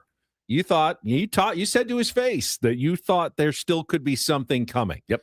If there is, my guess is it would involve starting pitching. Now, here's the question. Is it going to be one of those signature AJ out of nowhere major moves, like to acquire a Dylan Cease right before the end of spring training and give up major prospects, whatever's left? Or there's the other option. As you get down to the end of spring training, other teams start having those roster crunch decisions where they can't keep all their pitchers on their 40-man. And you trade for a team's pitcher that is not going to make their team, but they're ready to go. They've been prepping, and Ruben sees something like, hey, he's doing okay, but we think we can unlock a little bit more. Do you go on a small move? Those don't usually cost anything other than a low-level prospect. Yeah. Because they're going to have to probably release him anyway or pass him through waivers. Is that the kind of move you could possibly see from the Padres? Yeah, potentially. I think all options are on the table right now. Looking a little bit deeper at Lucas Giolito. Now, John Heyman is a noted player. I think agents use John Heyman. I'll say that. I think they will. Hey, Johnny, can you fire this text off? I've already crafted it for you. I've crafted copy it. And Can you paste. just copy and paste it? He's done this, guys. He's done this 1,000 times. He's done it for a lot of teams. But he tweeted, top remaining free agent Lucas Giolito. Facts: 9-0 and 3 runs of support in 25. 3.18 ERA away from Fenway. OPS allowed improve from first time through the order, second time, and again the third time. 2.51 ERA over his final 18 starts. Career 6.89 OPS allowed to left-handed hitters. So you look at all those things and go, why? Why hasn't he been signed yet? Well, there's a couple of reasons. His expected ERA, Ben, his actual ERA was nearly 2 points higher than his expected ERA. So leading you to believe he got pretty lucky and his very mediocre 19.7% strikeout rate. Teams are passing. Then the big one, Spotrac had him predicted to land a contract north of $20 million. So there's no GM right now going, a guy got fairly lucky last year. I'm going to give him $20 million and he hasn't signed yet. I think now we kind of know why. But you have to be good enough to be able to get lucky and have that good of a season for sure. As well. But then you have to be durable enough to get not it too. Anybody can just get lucky and have a good Major League Baseball season. You have to be durable as well, and you have to go out and you have to make those starts. But I think if you which those GMs do, they do peel those numbers back. Yeah, and my guess is Lucas Giolito wants to get paid on his numbers. Yes, and GMs want to pay Lucas Giolito on what they think they're getting, which is not that good of a pitcher. I don't know that it's $20 million. So yeah, So, yeah. It's not. I don't Bit think. of I mean, it almost certainly isn't. Yeah, bit of a stalemate there for those two, which is probably why he hasn't been signed yet. So, the Braves could use him. The Padres could use him. Hell, I mean, there's not too many teams out there that couldn't use a Lucas Giolito. What is the reason that he hasn't been signed yet? I think you nailed it. He is asking for too much. Asking for too much money. He's asking for too much money. It really is the only thing that makes a lot of sense right now. And, he sees this as his last maybe opportunity to sign a good deal. And he's going to keep holding out with the hope that a team gets desperate enough to change their mind and overpays for Lucas Giolito. The fact that Zach Littell was out there as early as last week is a bit, that's kind of a bummer as well. Zach Littell could have been had for very cheap. The Nationals got him for very cheap. So, that's unfortunate, but he's gone. You got to make do with what you have right now. But yeah, I think you're okay right now if you're panicked a little bit, because that rotation already it seems to be hanging by a bit of a thread. But with Joe Musgrove out and Nick Pivetta hopefully coming back, but going through a bit of a dead arm spring training phase, how kind of important? I'm watching tonight's game with Michael King on the bumper, this afternoon's game with Michael King pitching, and he has been a little up and down so far this spring, which is not totally crazy. But he's going to take on the A's today on the road in Mesa, and it'll be interesting to see if he can at least continue to progress forward. Didn't he take them on last time? I think that was that his last A's? start. He just happened to run into the A's again. Somebody probably a totally different lineup, because road games and home games you get totally different guys in the lineup. But he should get a fairly probably good A's players, because I think it's in Mesa. Yep. So you'll see some of those good guys and get tested. And what time's the game? 1? It's a 1:05 start. Nice. And I believe it is televised as well, if you do want to watch that one. Where? MLB TV, somewhere that you can find it in today's game. Okay. All right, you ready to Don't Do This? I am ready. All right, we'll get to Don't Do This when we come back. The fishing weight story. Yes, we have another one. Again? We've got this another one of our favorite DDTs in the past. This is like number 3 or 4, I think, for us in the last couple of years. Competitive fishermen. By the way, happening? This guy's cheating scandals. This guy's staring down the barrel of 10 years, a 10-year felony. I thought you were saying a 10-year ban from fishing. You can go to jail. Prison. You can go to jail. He's going to prison. What are you in for? I weighed my fish down in a tournament. What did you do? I killed somebody. Well, no, I just weighed my fish down. So do I get the top bunk or the bottom bunk? Right. Please leave me alone. I don't belong here. Please don't stuff any weights down my throat. That's right. Don't bend over I can't wait for the weight. I can't wait for this. Yeah. That is coming up next with Bennett Woods on San Diego's #1 sports station, 97.3 The Fan. Quickly, happy Friday to all of the Tier 1s out there. Wanted to let you know it is officially Truck Month at Sedano Ford and Lincoln, and they are going bigger than ever before. Truck Month is amazing to celebrate the hardest working trucks on the road. They've put together incredible limited time deals on all your favorite Ford trucks. The Blue Oval has been in my family for many, many, many generations. Grandfather started at the Ford factory years and years and years ago, back in the 50s. So very important to us, my family, the Woods family. 0% financing, 0 do-it signing, 0 payments for a full 90 days. How about that? 0% APR, 0 do-it signing, and absolutely no payments for 90 days. This March is the perfect time to drive to the future in the all-electric Ford Mustang Mach-E Select, just $399 a month. And Sedano Ford and Lincoln are making premium luxury more affordable than ever. Lease a beautiful, brand-new Lincoln Corsair plug-in hybrid, just $417 a month. But remember, all of those exclusive deals, those Truck Month deals, available right there at your local veteran-owned Sedano Ford and Lincoln in La Mesa. Let them know your old pal Woodsy sent you down. They will roll out the red carpet for you, I promise you. For all the details, visit them today at sedanoford.com. Once again, sedanoford.com.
Okay, player, this is all yours.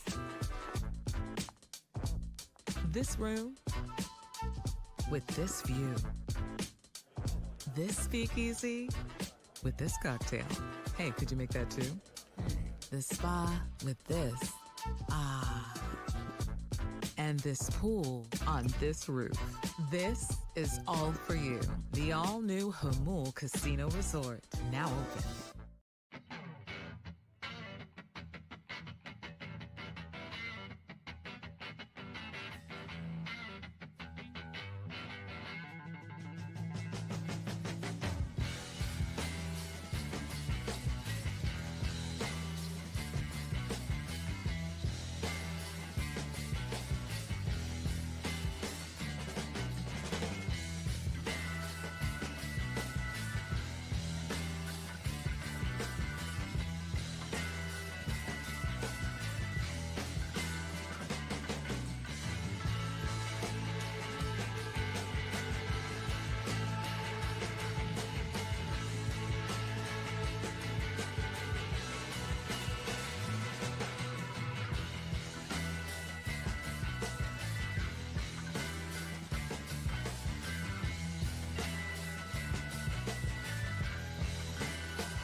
Got our friend Darren Smith coming up at the bottom of the hour, so we're just going to go with a quick 1-2 punch of a don't do this and a do this here on a Friday. It is brought to you by Dixie Line Lumber and Home Centers, helping San Diego homeowners and contractors fix it, build it, and enjoy it. All right, you're the don't do this today. What you're did not you do? The don't do this. You're just I'll start. starting the don't do this. Curtis Lee Daniels, Willow Park, Texas, has been arrested and charged with violating fishing tournament law. He was at the Lake Fork Lure Company tournament last weekend and caught a pretty monster fish, big old bass. And he brings it up. Now, he had won. They did like a couple of, hey, this is an hour contest. We're going to play for $2,500. Wins the first one. We're going to do another one of those hour contests. We'll play for $2,500. Wins the second. Wow. So now people are like, this is really good at fishing. World's greatest fisherman, perhaps. So then, the third round, well, look at this one. The old Curtis Lee Daniels is caught again. So they bring it up. They're weighing it in. And the Texas game warden took a little metal detector, ran it over the fish's body. And he heard a little beep, beep, beep, beep. He said, oh, don't worry. Look, slice this open and see what happens. They found 0.75 ounce fishing weights that showed no signs of erosion, suggesting they'd been placed inside the fish recently. They then found weights of the same size and style on Daniel's boat. So some real strong investigative work by the Texas wardens. He was arrested. He was charged with a felony. The tournament offered $11,500 in total prizes. So because the tournament's prize pool was over $10,000, he's stealing. The alleged offense qualifies as a third-degree felony under Texas law. There's a picture of the fish cut open with its entrails hanging out, and then there's 3 brand new weights. So what I did read, got in a little bit of a rabbit hole about it. So the way that they do it is this: you go, You catch a fish, and you're like, this is a banger. This is a banger fish. You reach in your pocket, slide them in as you take them off the hook. Just kind of surreptitiously drop the weights in the fish's mouth. You take them off the hook. You shake the fish a little bit, and you get them down there. Hey, look what I got. Oh, hell yeah. Hell yeah, Curtis. That's going to be a winner, Curtis. So it was already a big fish. You're just making it bigger to kind of guarantee a win. So I was reading on Reddit. I really went down this. I was reading on Reddit. They're like, dummy, you got to soak the weights in salt water and you have to age like they've been them. living in the lake for a long time. Because it's absolutely possible that a fish has swallowed weights. 100%. You'd find all kinds of stuff in there. You got like 3 different random ones in there that are totally 3 randos different than the ones you have on your boat. You doctor them up so that they look old, and even then still could get you in trouble, but it's not so obvious. So yeah, he was booked into the Wood County Jail on $20,000 bond, and he's facing 2 to 10 years in prison and a fine of up to $10,000, as well as a license revocation and civil restitution. My takeaway here is it would really, really suck to be a fish. You're just looking for lunch. You end up with a hook in your mouth. Yeah. Someone then shoves weights in your belly. Yeah. And then to determine whether or not, they actually did it, they have to gut you open to find out the weights in the end. Yeah. Yeah. Still don't trust it. That's an unfortunate afternoon for the fish. Yeah, it's a tough life. It's a tough life. Is that the same to me as a fish? Is that you as a fish?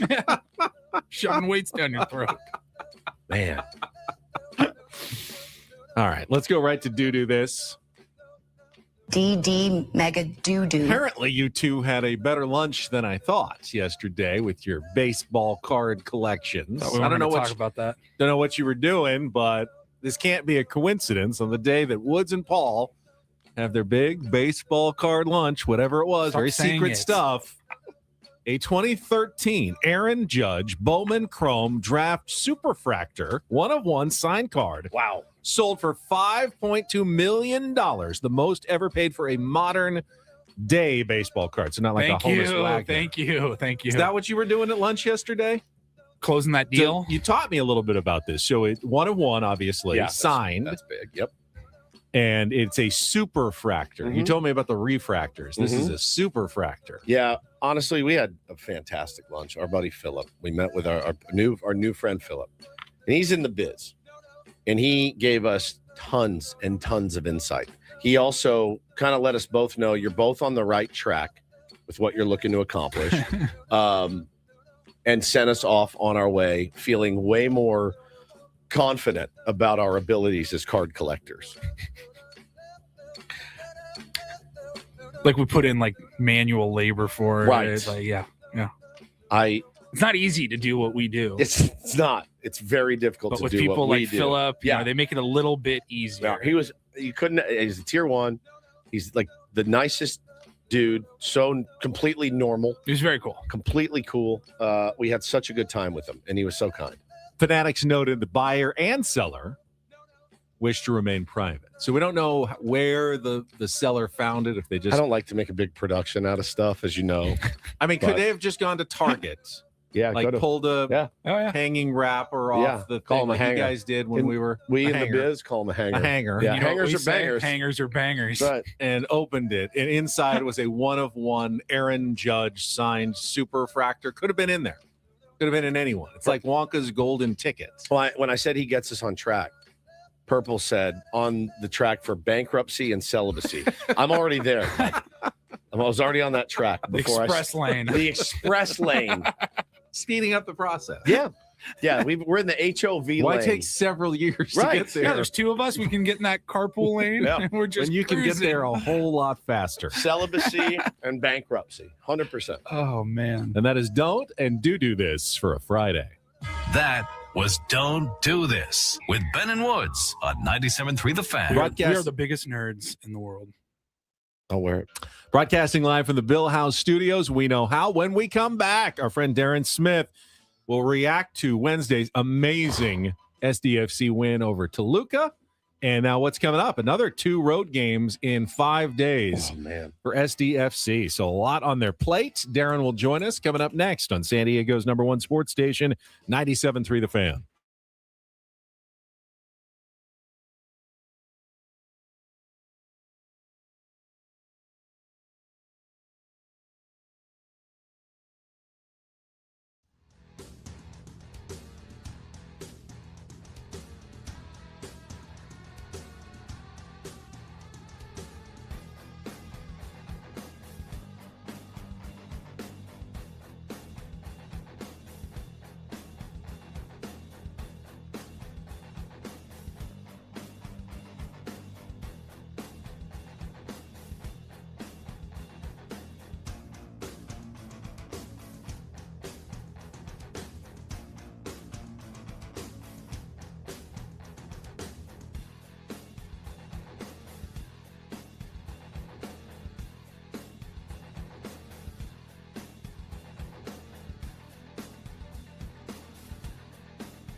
Here, I'll show you a little. Just a little. Please don't. Just a little bit. What hurts on you? Nothing at all. A little bit. Nothing. Now, So let's say whatever you're about to touch is the only thing. Let's say It's going to hurt. Right? All right, yeah. Okay. Pretend your knee hurts. Pretend your knee. It's going to in a second. Right here.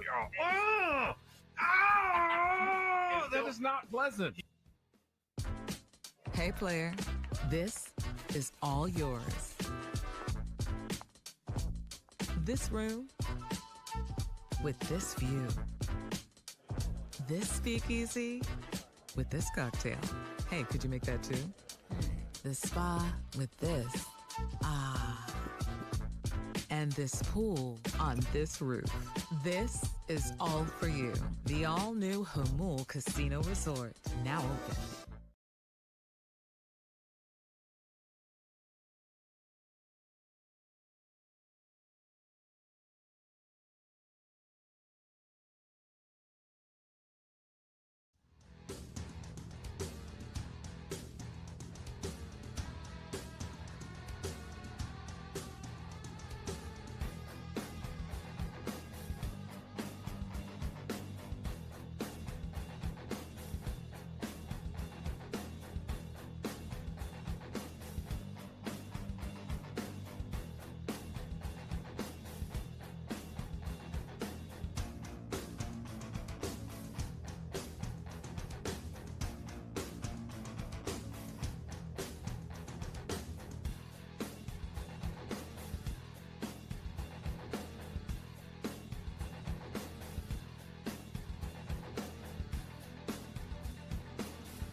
Heard this one? I mean, I know the song. I didn't know it was part of our rotation. Oh, yeah. Misunderstanding. Genesis. Love this song. I put this in for you. Really good one. Yeah, I've had it. Why for me? Because you like this song a lot, and I do too.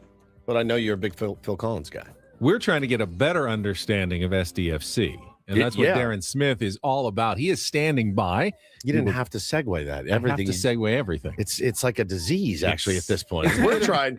We also like Phil Collins. Guess who's Collins in? Darren Smith. It's insane. It's like the most insane psychological. It's a psychological condition that you need pills for.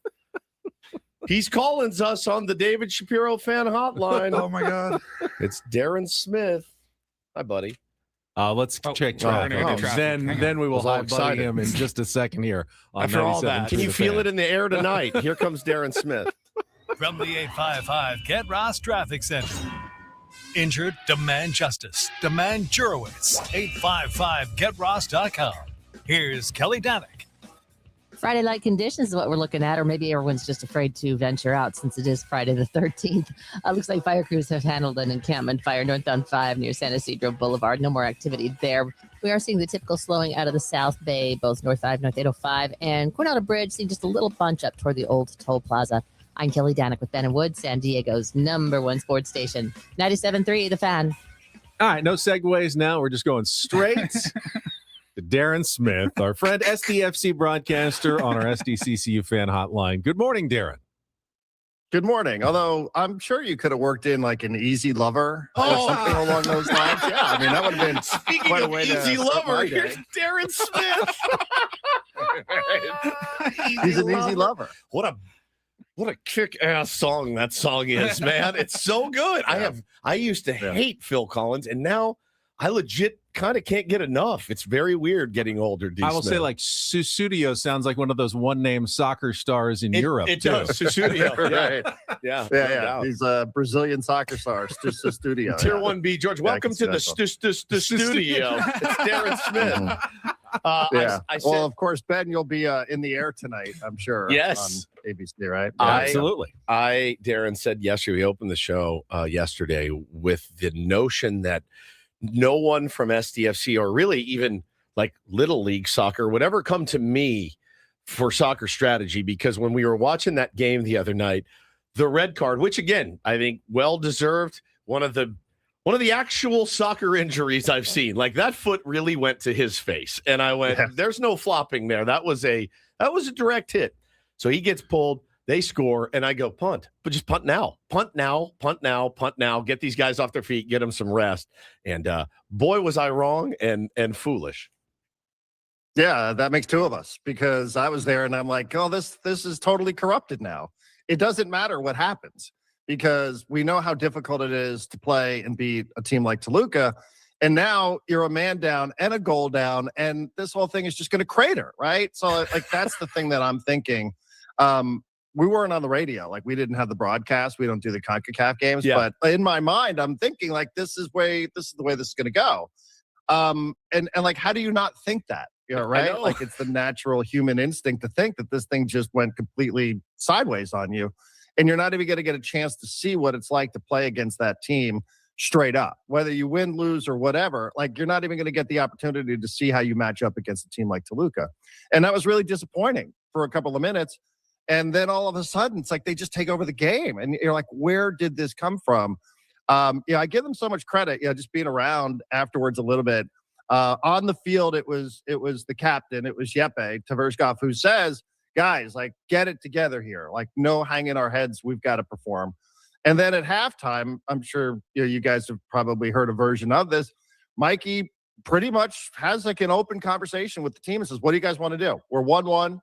What do you guys want to do? And the players all said, we feel like we can win this game. Yes. We feel like the game is there to be won. And Mikey said, then guys, like it's good. This is what it's going to require. You know what it's going to require for us to win this game. We are going to be mentally and physically exhausted by the end of it, if that's the way we're going to go. And, gosh dang it, it was just the most incredible thing to watch them go out there and take this 3-1 lead, to score 3 straight goals, a man down. And then at the end of the game, you could just see the players drop into the field. They were so tired afterwards. So like, they just left. I know it's so cliche to say they left it all on the field, but man, if ever there was an example of a team that did so, it was this team. I could use some more perspective because, quite frankly, the FS2 broadcast with one guy who didn't know how to pronounce anyone's name didn't quite fill the bill for me, Darren. Anders Dreyer. When a team is down, Dreyer. Dry. It's awful. When a team is down a player, and then two players eventually, how do they compensate for that? I mean, obviously you can't play man-to-man defense, which I know soccer is more of a zone sort of thing anyway, but did they, as it was implied, do they just have to like sprint even more to get like in position and cover more guys and more of the field? Every single guy has to pick up the slack? Yeah, pretty much. I mean, you have to rotate some pieces around. It was interesting. Yeah, I got to go out and talk to Mikey a little bit yesterday for the pregame show coming up on Saturday. And, I said, do you work these scenarios in your mind? Do you start thinking, well, if fill in the blank Marcus gets sent off, then what am I going to do? I said, no, not really. He goes, you could plan for 100 scenarios. And of course, what's going to happen is the 101st, the one that you don't. So, you are adjusting in real time, but he did he moved some pieces around. He moved David Vasquez around a little bit more forward. Good call. To the right. And he said in a way, like it helped them to lose an attacking player, because if you lose a defensive player, then he would have to take an attacking player off and bring on another defender. Yeah. So they didn't quite lose their identity, right? Like they didn't lose, who they are in terms of wanting to be a team that's going to bring the action to the opposition. Whereas if it was a different player from the defense or maybe even the midfield, he might have to take Pellegrino off in that situation, right? So it was interesting to hear him go through the thought process. But yeah, like he just asked guys to do different things. He asked Vasquez to play a little bit more up, and you saw the result there. He scores a couple of goals. He asked his defenders to play a little bit more north. That's why you see a guy like Oscar Verhoeven up there a little bit. So, he did. They just said, they all had to pick up a little bit of the slack. And against a team like that, like I don't care if you're playing a USL team or a college team, any team where you're down a man against a good team, it's just an incredible challenge. So, yeah, it was just little tactical things that they were figuring out in real time. And he always credits these guys for figuring this out on the fly, on the field. Like he always says, we've really, really smart players who see things.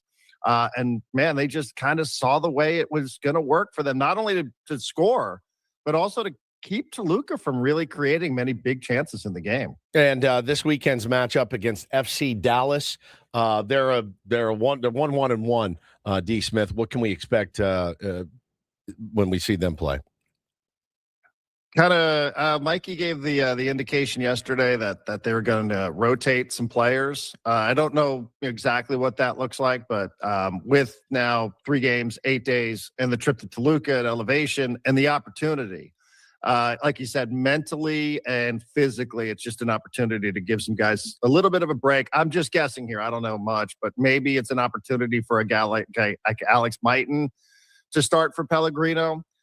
Maybe it's an opportunity for, a younger person to play in the midfield. I'm just looking at my notes right here. Maybe like defensively, it's Ian Pilcher plays at center back. So I think they're going to rotate a little bit. Some guys are going to get off their feet in this one. They're not giving up. They never do. They're not like punting on the game. Yeah. But I think we're going to see a rotated squad, and then we're going to see, they're going to stay in Dallas until Tuesday, and then they're going to fly down to Mexico City or Toluca, I guess, and then they're going to play that game. So they're going to stay there. It's going to look different. It's not, I don't know will they go extreme as taking Dreyer out. I'm not so clear on that. I mean, you can play Marcus longer than you can because he's going to be suspended for the game against Toluca next Wednesday. But they will definitely be playing a different looking side than what we've seen so far from SDFC. Talking to Darren Smith. So just to be clear, red cards in one competition, they don't carry over to MLS, but they do carry over to next Wednesday. So both Ingvartsen and Dua are out next Wednesday at altitude, right. But you can start full 11. You're not short for the next match. Just need replacements. You'll be short those guys, right? But you're going to get Anibal Godoy back. Godoy was suspended for this game, so that's good news. You get Godoy back, who's like a huge figure in your midfield. Now, again, like, is that a guy that you're going to, play for 80, 90 minutes this weekend, knowing how much you're going to rely on him next Wednesday? Probably not, but I'm guessing. I don't know. But you get him back off suspension, but you are going to be without Marcus. and you are going to be without Manu Dua, which is a massive loss. I mean, that kid. He's so good, he is really good. Unreal. So like in the first round, they had the 3-goal advantage. You could see at altitude, they were playing just to hang on, and they got the result, which was a 0-1 loss, but that was good enough. So they will be playing for a draw on Wednesday. Yeah, draw or win. Yeah, I mean, but a draw gets them Mike in. Tell you guys they'd never play for a draw. I know, right? But what I mean, he'd be fine with it though. If they ended up tying 1-1, they'd be more than happy with that coming 100%. out of Toluca on Can't Wednesday. wait. I know. I'm heading down there. I can't wait. I've always you're wanted going? to go Really? see a game. Yeah. Always wanted to see a game in this place. Hell. It looks so They amazing. call it The hell. aesthetic on television is just incredible. I know that you can see these videos. Welcome to hell. I mean, the fans, it looks insane outside of the stadium. It's like one of those classic scenes where the buses are coming in with all the smoke and such. So I expect it's just going to be like off the scales, wild night down there in Toluca on Wednesday. So I'm super excited for it. I'm not joking when I say this. I thought of this last night. If I'm Craig Stammen and the SDFC's in town when we're in town, I'm bringing Mikey Varas in just to hey guys, they're having a lot of success. This is a really great leader. Mikey, knock it out of the park, and sits and addresses the team. I saw Skip Schumacher had a guy in like a motivational guy talking to the Texas Rangers. And I go, man, working together, picking that guy's brain, different sport entirely. But what a head coach we have here in Mikey Varas. I'm not joking. It's like my first order of business is bringing a guy in to fire up the troops and let them know how special it's been and how special it can be for San Diego. So maybe you can broker this meeting, make it happen. It's a lot of work, Paulie. I don't want to You're concierge. an important figure in San Diego. I don't want to concierge this thing. I really don't. But I just think that'd be a power move, man. Get Mikey in there talking to the squad. And I think his words would go a long way. I really do. Yeah, I mean, maybe Manny could help make that happen. Manny's connected to both teams. Manny is probably the better broker than me. I would guess. Yeah, Manny could probably make the request. He could. He's like, that's a lot of work. There and figure that out. I would love if it. these guys ever come back. Yeah, if they ever come back. Are they ever coming back? I don't know. Who knows? It looks like they're having more fun than they've ever had here. They're So, having the I'm not so time sure. of their lives right now, and I love that for them, man. Because if they can win this thing and come back, if they win this thing and they come back like feeling great and going into the season, going, dude, we just accomplished something major. We were locked in. We played well. Both of them have played well. That would be special. By the way, like the Instagram feed for the Dominican Republic, My team God. is Unbelievable. one of the greatest things that I have ever seen. I hope these people who are running that Instagram account have jobs in sports somewhere other than the Dominican baseball team. Yeah. Respectfully, Respectfully, but I don't. But like that, it is straight up cinema what they're doing with some of these Fernando Tatis Jr. clips and all of the slow motion, the dual angle, the editing. I mean, it is incredible to watch this. Yeah, they've crushed it. I'm so excited for the very games jealous. too. Yeah, it's so good. Let's talk a little Padres here in the last few minutes. What's Darren Smith's level of concern about the Padres starting pitching issues, and what's the prescription? Immediate action in terms of assigning a trade, or patience, waiting for Joe to be healthy and Griffin Canning to join the rotation at some point? What does AJ need to do or not do right now? Well, it did. I just watched the interview that Sammy spring training did after the game last night with Stammen. Didn't seem great about Marquez. I don't know. It doesn't feel ideal. I think when you're going into a season with Nick Pivetta and Michael King 1 and 1A and Randy Vasquez is your 3. I mean, what else can you do but wait for Joe Musgrove? Unless you feel like there's something that's going on there that's worse than what you're letting on. I think what the phrase that AC used in the Union Tribune was after that start on March 4th, he did not recover optimally. That didn't sound great to me. But again, it all seems like it's part of the process and part of what the expectation was with Joe coming back from injury. But it'd be nice to to feel like you had less questions than where we're at today.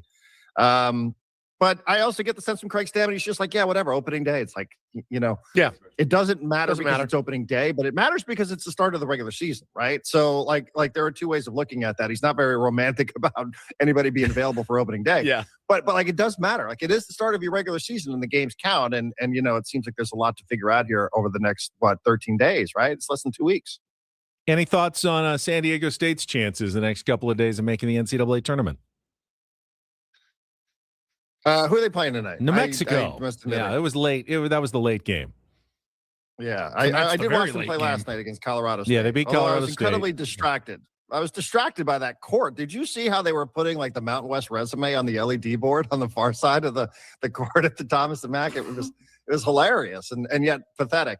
I don't know. I mean, the team's been inconsistent all year, but I mean, why not? I mean, is anybody in the Mountain West really that good that they can't beat them or be beaten by them? It doesn't seem to me to make a lot of sense either way. So yeah, why not have them go out there and win it? Although that would put us in a conflict on radio on Saturday. So that's true. I should probably Conference not, championship game and the FC Dallas game. Well, all right, Darren, how are the Seals going to fare in Saskatchewan against the Rush? Your thoughts on the goals? While we have you, I mean, Seals I 6 I 6. just think back to the Aztecs, make the tournament and figure it out. Probably had a good year. Yeah, if you make the tournament, you've saved your season a little bit.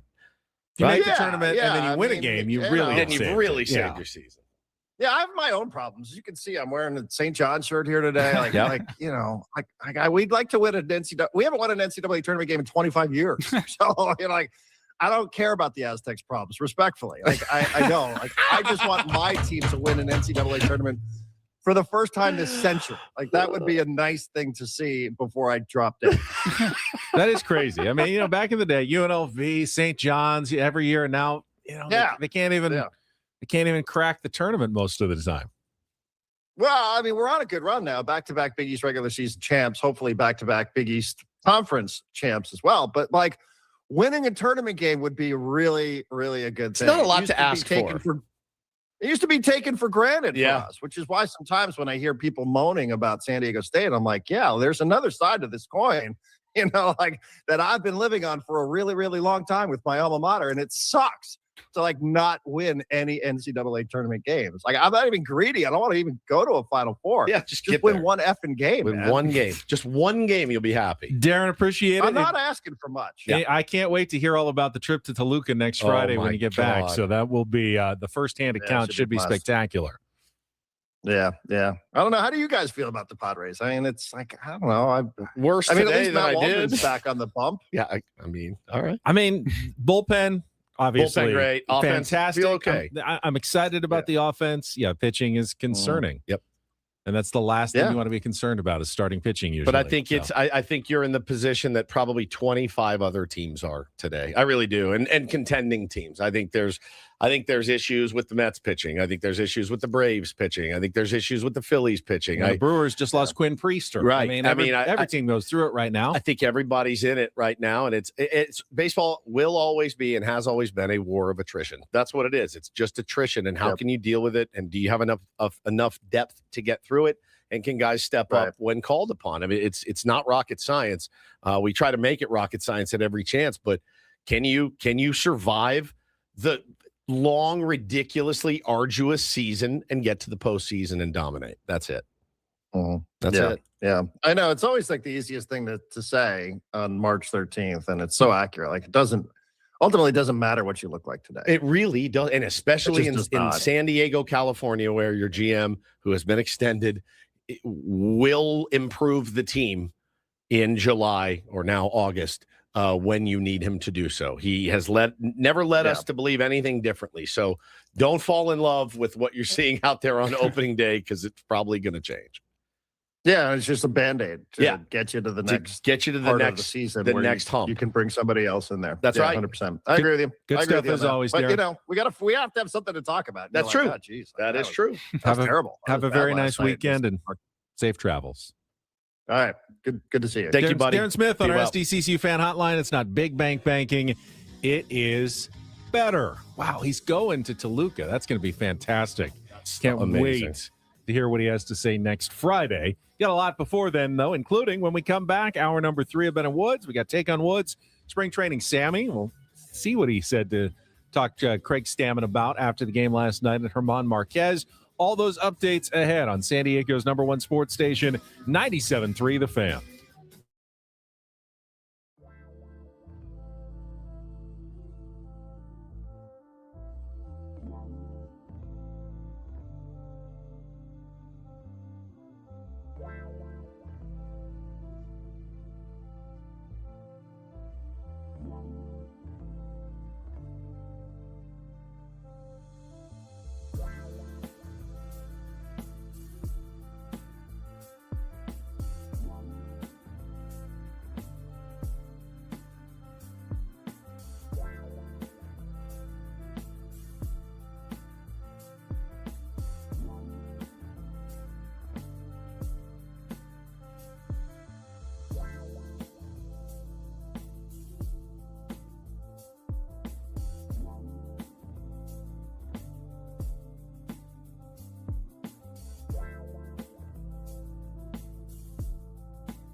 halfway home on a Friday.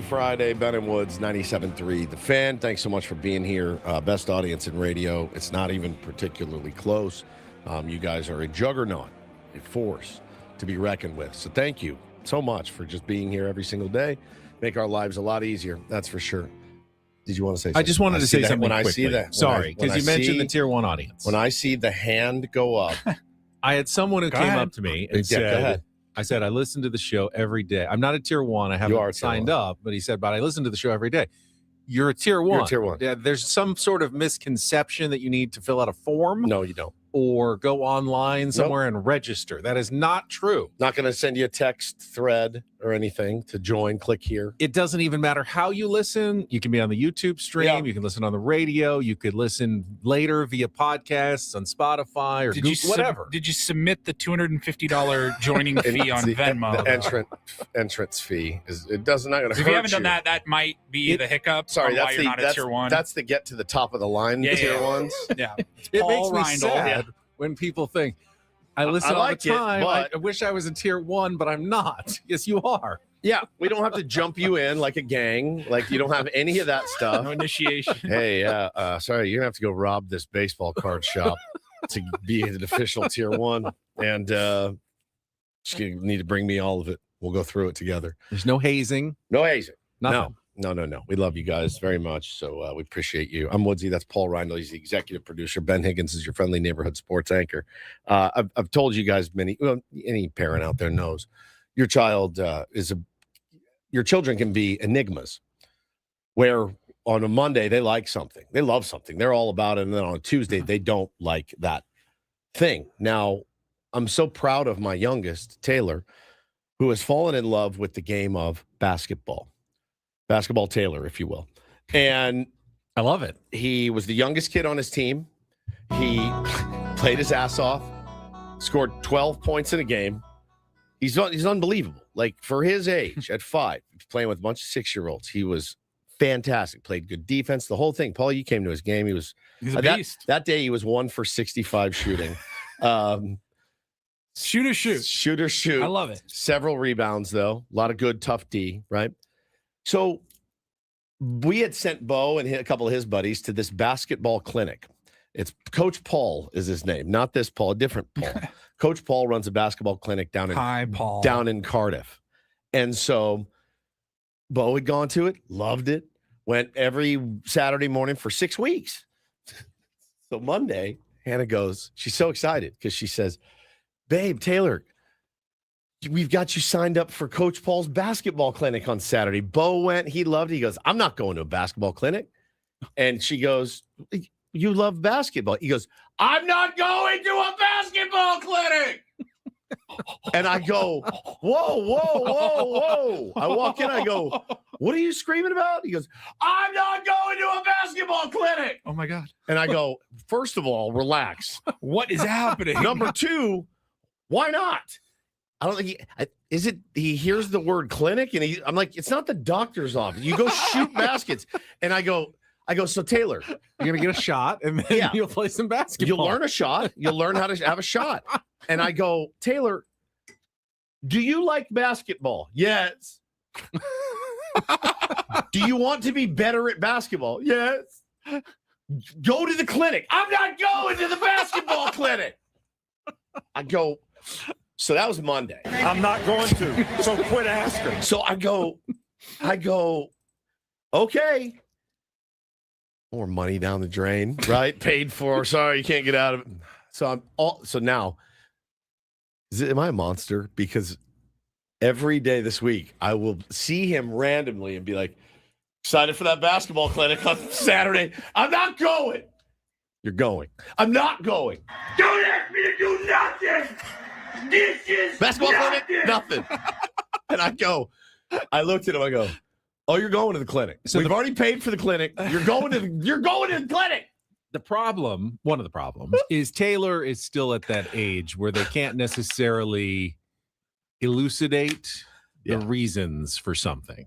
So you're left in the dark as to what his true. Yeah, tell me why. His true hesitancy is. Yeah, we asked. Well, I tried to drill down. Yes. I said, okay, let's just have a calm conversation.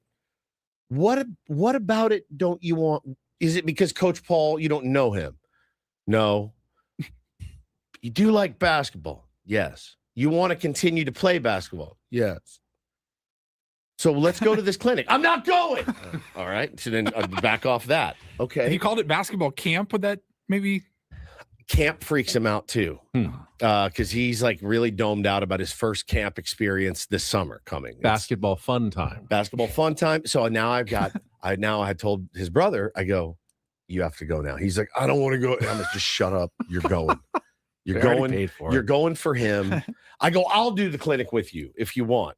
Not like I couldn't use the help, you know? And finally, man. And then Taylor's going to go, why did he get to go? Then I didn't get to go. So, but every day. So I saw him yesterday. Yesterday, I felt kind of bad because he was a little sick. And I'm like, hey, Saturday, basketball clinic, just needling him. I'm not going. You are going. We're going to be at that clinic tomorrow at 9 a.m., kicking and screaming if we have to. We're going to that clinic. I'm now dug in as a parent.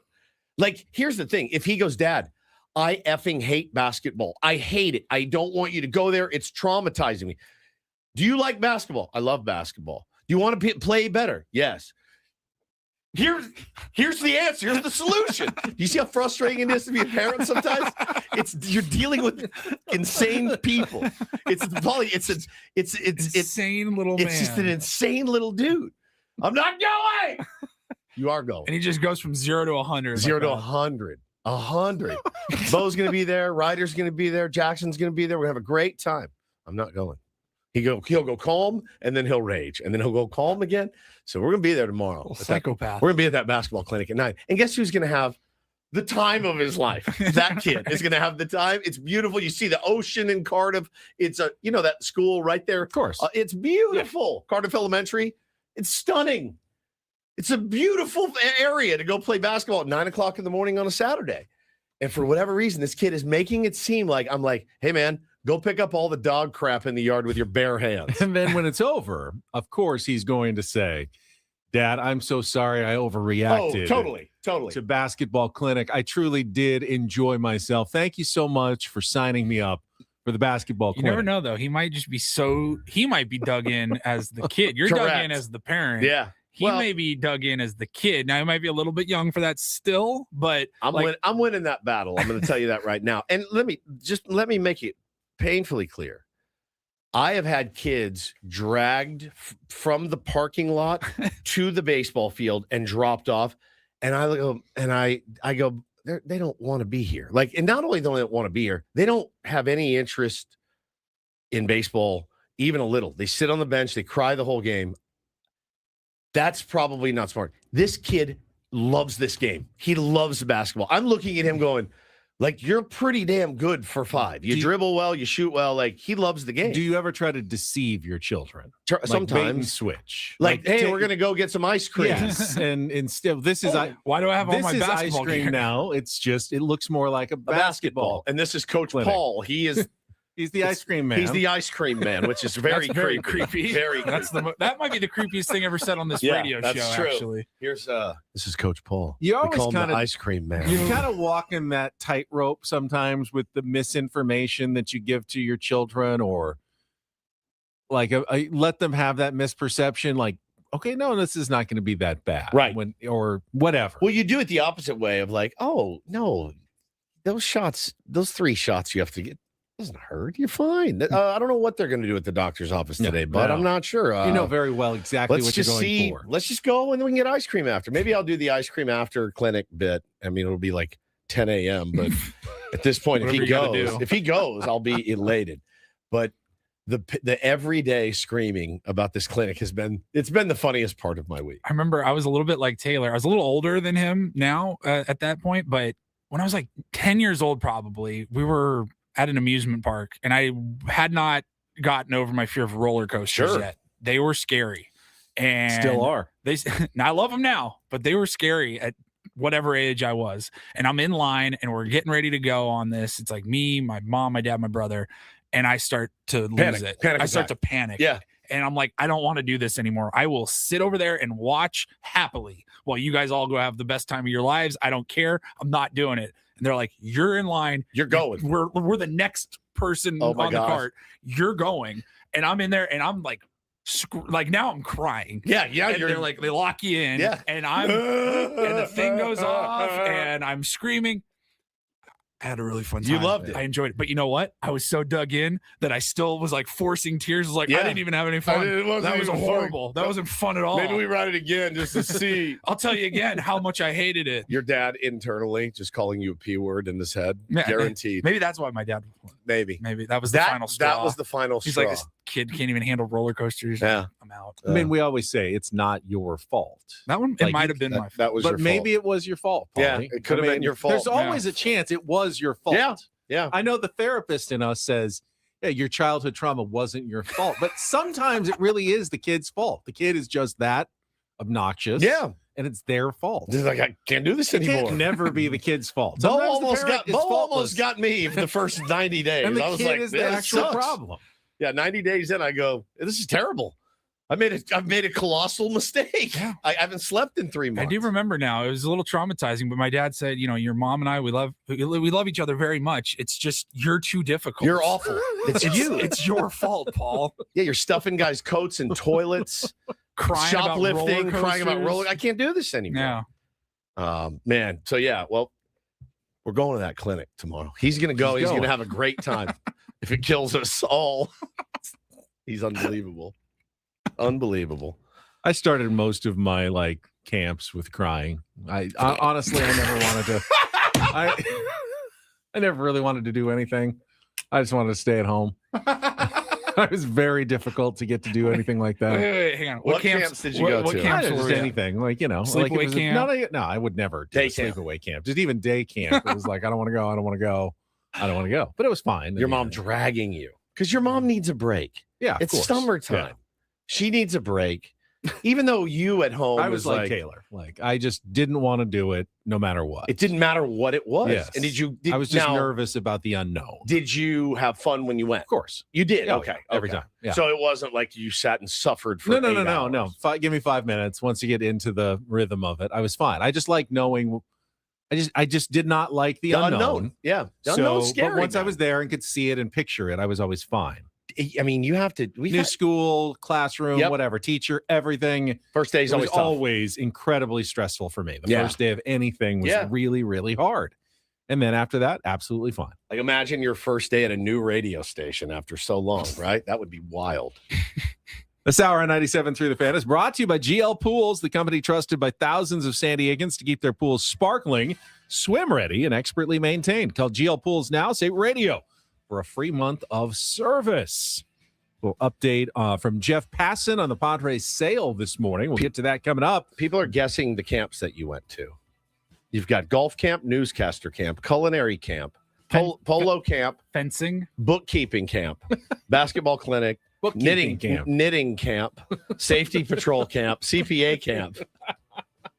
None of these are boob squeezing camps, just so you know. Safety patrol. This one time at bookkeeping camp. Did you ever go to space camp? No. Oh, okay, I didn't either. Radio camp hosted by Hacksaw. All right, sit down, shut up.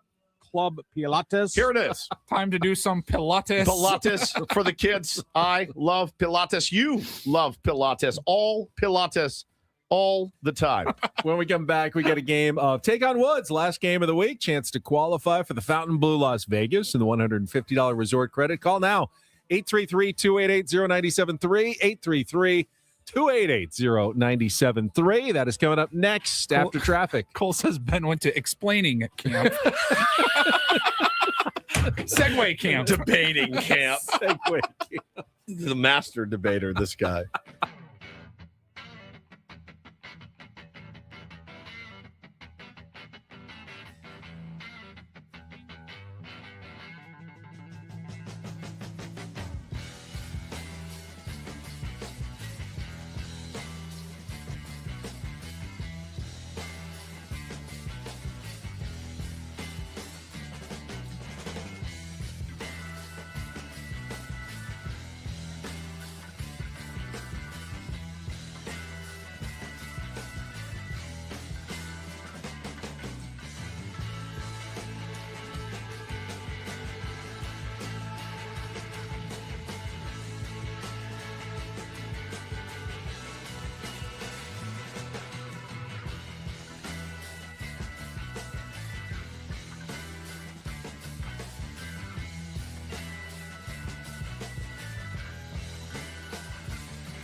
Hey player, this is all yours.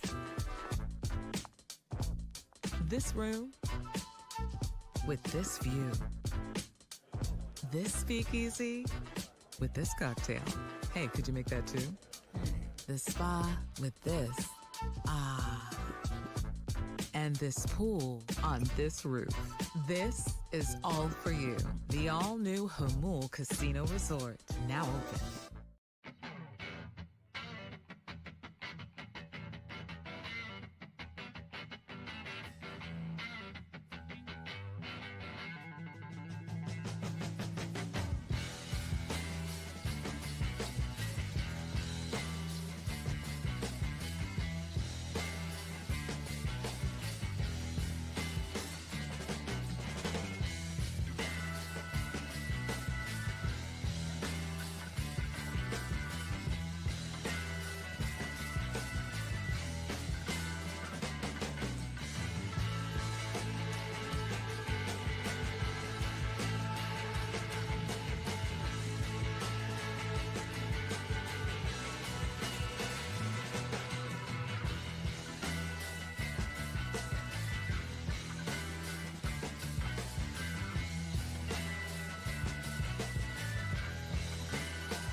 Hey player, this is all yours. This room. Quick update before we play Take on Woods from Jeff Passan, who did his little early baseball season preview, just kind of blurbs about each team. Under the Padres and under the heading, it wouldn't surprise me if the Padres sell for a record price. Oh. Just how high the bidding goes, up to the billionaires and their desire to own a team that has shown spending money and breeding success can juice franchise values.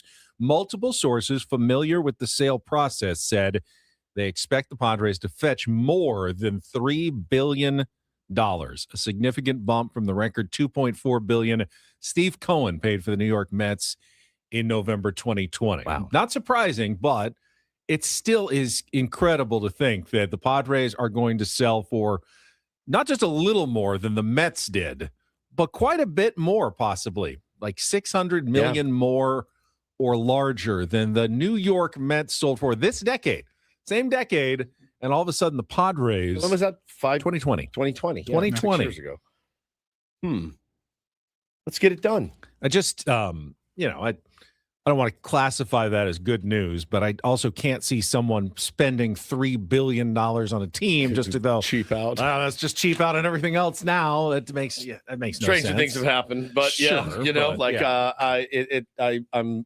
I texted you guys earlier in the week. I go, it's been real quiet on that front. It's been very, very quiet on the ownership front right now. No rumors. But I don't know what news to expect other than the final decision. Maybe something leaks out. We're getting close.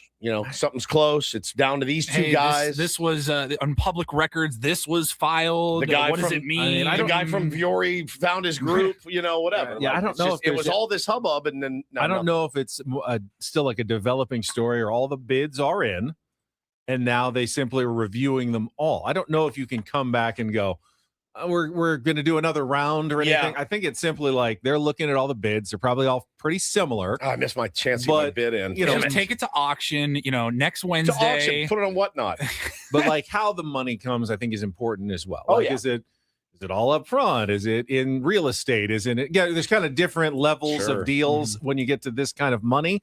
So they have to really kind of parse out all the different parts of the deal and where the loans are coming from and how, what the rates are on all these. It's just a complicated process.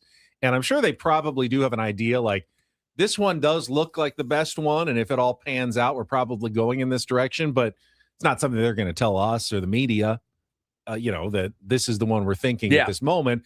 It'll just be reported one day. That's done. We've announced, we've picked a sale, and here's who it is that's going to buy the Padres. Pending Major League Baseball ownership approval. Okay. All right. We got spring training Sammy at the bottom of the hour, so let's get to it. Time to play our final game of the week. Take on Woods.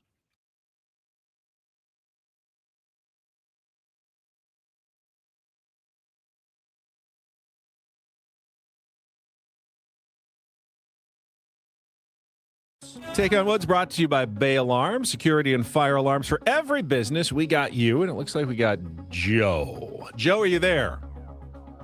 Yes, good morning. Happy Friday. Good morning. Happy Friday to you. It'll be an even happier Friday if you can beat or tie Woods and qualify for the grand prize drawing this month. It is a 2-night stay at the Fontainebleau Las Vegas and a $150 resort credit.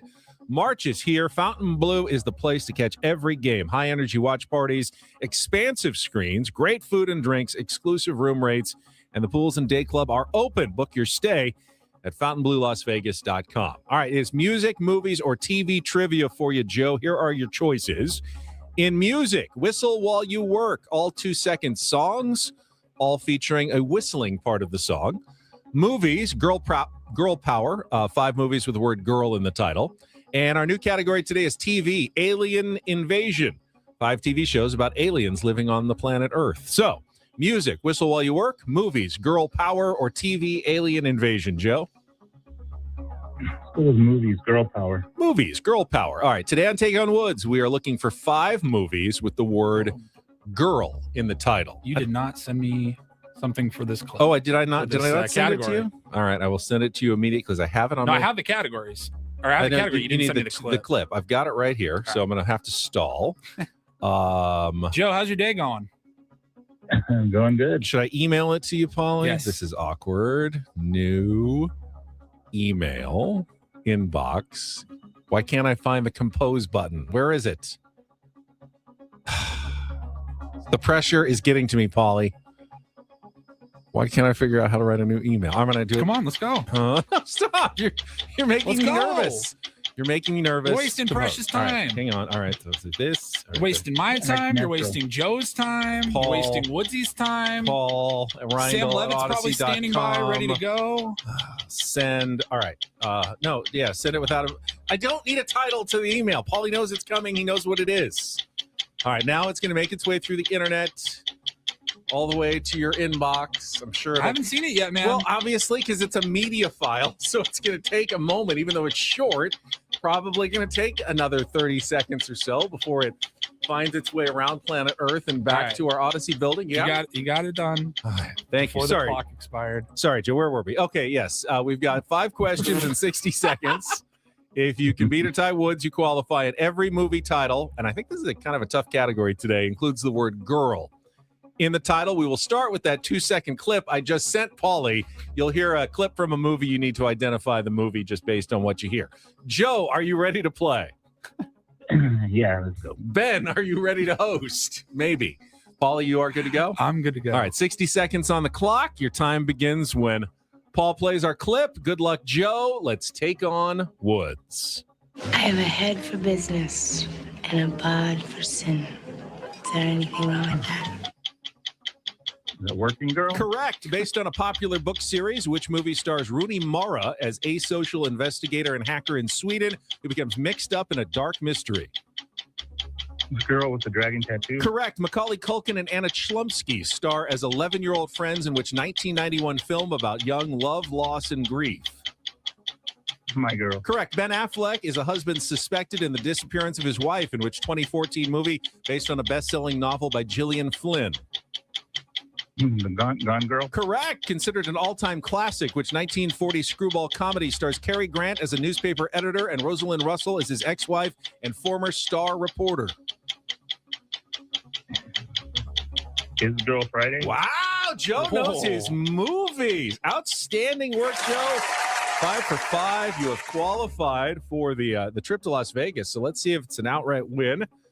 Woodsy comes back into the studio. I think this is a tough category, but we'll find out what you think. It's movies. My today. man was melting down earlier. I didn't send him the clip, so I had to find a way to quickly email him while I was talking. We were stalling, and then I hit him with the timer, and he started panicking. I couldn't find. I have to go back and watch. I couldn't find the compose email button. It was bad. Joe's score is locked in. It's great radio. 60 seconds back on the clock. Woods, your time begins when Paul plays our 2-second movie clip. Okay. Good luck. Let's take on Joe. I have a head for business and a bod for sin. Is there anything wrong with that? You can see her face. It's Melanie Griffiths. I don't know what movie. Working Girl. Correct. Based on a popular book series, which movie stars Rooney Mara as an asocial investigator and hacker in Sweden who becomes mixed up in a dark mystery? Girl with the Dragon Tattoo? Correct. Macaulay Culkin and Anna Chlumsky star as 11-year-old. My Girl. Correct. Ben Affleck is a husband suspected in the disappearance of his wife. Oh, Gone Girl. Correct. Considered an all-time classic, which 1940 screwball comedy stars Cary Grant as a newspaper editor and Rosalind Russell as his ex-wife and former Star reporter.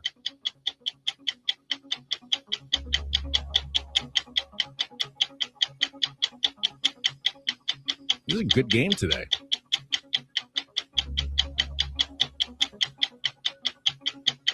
Pass. Nobody's Girl. I don't know. Just a guess. That's it. Nobody's Girl? It is not it. Oh. But that's it for the questions. And you lose 5-4 to Joe. No effing way. His Girl Friday. His Girl Friday is the His Girl Friday is the name. But Joe got that one and the other 4. He was spot on. Damn it. In the category Girl Power. Man. But you did well. I know I did. Honestly, I thought that was going to be like a 2-1 game when I came up with that category. Man. Both of you. Outstanding. Joe, stay on the line. Paul, I'll get your information. You're the second person in our drawing for the Fountain Blue Las Vegas trip. Many are saying Joe and I know women. Girls, at least. Girls. Yeah. Yeah. Gone Girl, incredible. Working Girl, incredible. What were the other ones? Girl with the Dragon Tattoo. Incredible. My movie. Girl. Yeah. Not everyone knew that was going to be a sad movie when I it know. came out. Yeah, I don't think you thought it was. Yeah. And then you find yourself weeping at it. Yeah. That was, And then I haven't seen His Girl Friday, but I haven't either because I'm only 50. considered one of the greatest movies. His of Girl all Friday. time. Give me 2 bits, Toots. You're probably not wrong. I know. All right, we'll take.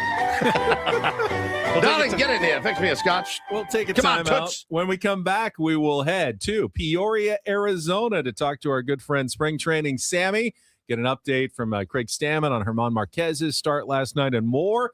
Next with Ben and Woods on San Diego's #1 sports station, 97.3 The Fan. First, though, we spent a lot of time talking about preparation in sports, game plans, adjustments, knowing what could go wrong. But a lot of people head into retirement without anything close to that kind of plan. Between inflation, rising healthcare costs, market volatility, and just the cost of living here in San Diego, it's no surprise retirement is stressful. That's why Trajan Wealth exists. TRAJANwealth.com. Trajan Wealth works with people who want clarity instead of guesswork. Their fiduciary advisors help build personalized retirement and investment strategies based on your goals and your comfort level, because one size never fits all. They're local, too, with offices in San Diego, Carlsbad, and Del Mar, so they understand what it really costs to live and retire here. If you've ever thought about getting a second opinion, it's an easy place to start. You can learn more at trajanwealth.com or just pick up the phone and call 619-367-0207. That's 619-367-0207. And when you're ready, everything starts at trajanwealth.com. Trajan Wealth, plan smarter, dream bigger. Advisory services through Trajan Wealth LLC, SEC registered investment advisor. Client paid advertisement. Additional disclosures at trajanwealth.com.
Hey player, this is all yours. This room with this view. This speakeasy with this cocktail. Hey, could you make that too? The spa with this. Ah. And this pool on this roof. This is all for you. The all-new Hamul Casino Resort, now open.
Sorry, I got fascinated by something I found on Twitter just a moment ago. Okay, it happens to me all the time. What was it? So, New Orleans Saints running back Travis Etienne. We get fascinated by different types Junior of things on the internet. I mean, you all know Travis Etienne Jr., right? Yes. He said today, that's not how you say my name. Travis Etienne. Etienne. Travis Etienne. We've all, everyone. Travis Etienne Jr. Etienne. Travis Etienne. Yeah. Travis Etienne. But not Devontae H. Isn't there Devontae? Yeah, there's also Devontae Etienne, but this is Travis Etienne. It's Devontae Adams. It's Travis Devontae Etienne. Travis Etienne Jr. Etienne. No one's ever said that. I don't think so. He's been around for a while. But obviously, it's more of a Southern pronunciation. Etienne. Travis Etienne Jr. Yeah. In the north, it's Etienne. But yeah, in the south, it's Etienne. Yeah, makes sense. Etienne. All right, Sammy Levit is going to join us when we come Sammy back Levit. to Padres spring training. Spring training, Sammy, right after traffic here on 97.3 The Fan. From the 855 Get Ross Traffic Center. Injured? Demand justice. Demand Jurowitz. 855GetRoss.com. Here's Kelly Danick. Traffic is brought to you by San Diego Law Firm, fighting for your sexual harassment rights at SDLF.com. A couple of problems along westbound 78. One is a collision right before Nordall Road. It's been cleared over the right shoulder. Up ahead, another crash. This one's on the Twin Oaks Valley Road off-ramp. A couple vehicles over to the right shoulder. You spoke up and suddenly your schedule changed, your hours got cut, or the pressure got worse. That's not okay. San Diego Law Firm will help you fight against sexual harassment. Contact them at SDLF.com. That's SDLF.com. I'm Kelly Danick with Ben and Wood, San Diego's #1 sports station, 97.3 The Fan.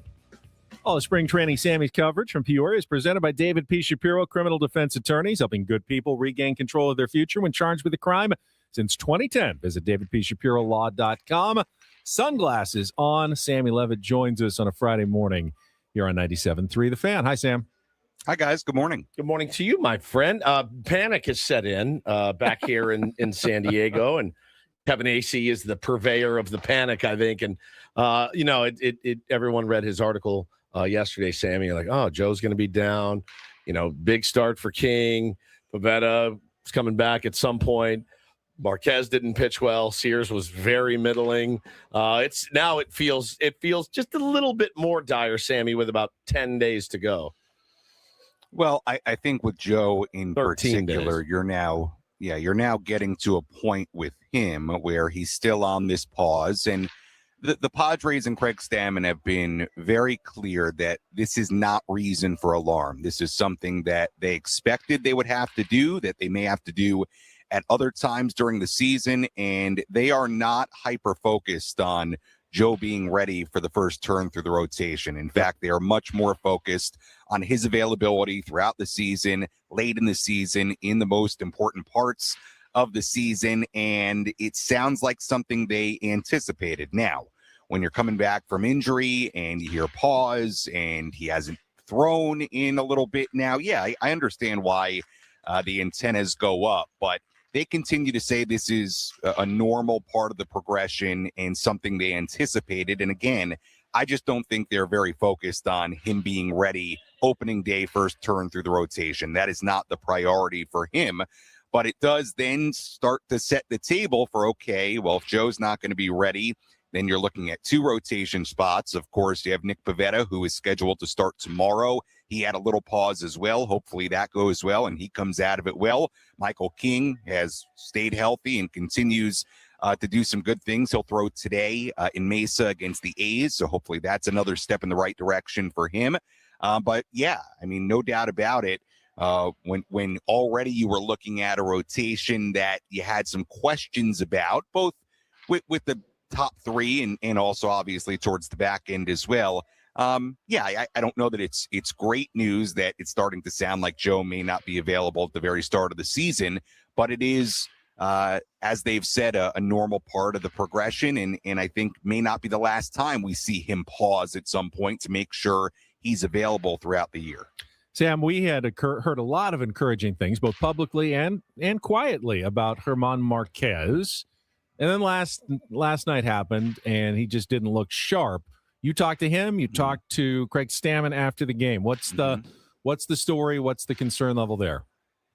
Yeah, he just didn't have it. Didn't have fastball command. Fastball was running on him, and he just didn't have it last night. The command wasn't there. He was taken out during the first inning. Probably would have got out of it. He was at 27 pitches, I think. So if it was a regular season game, he would have been allowed to throw 30-something, 40 pitches to get out of it, probably would have found his way out of it.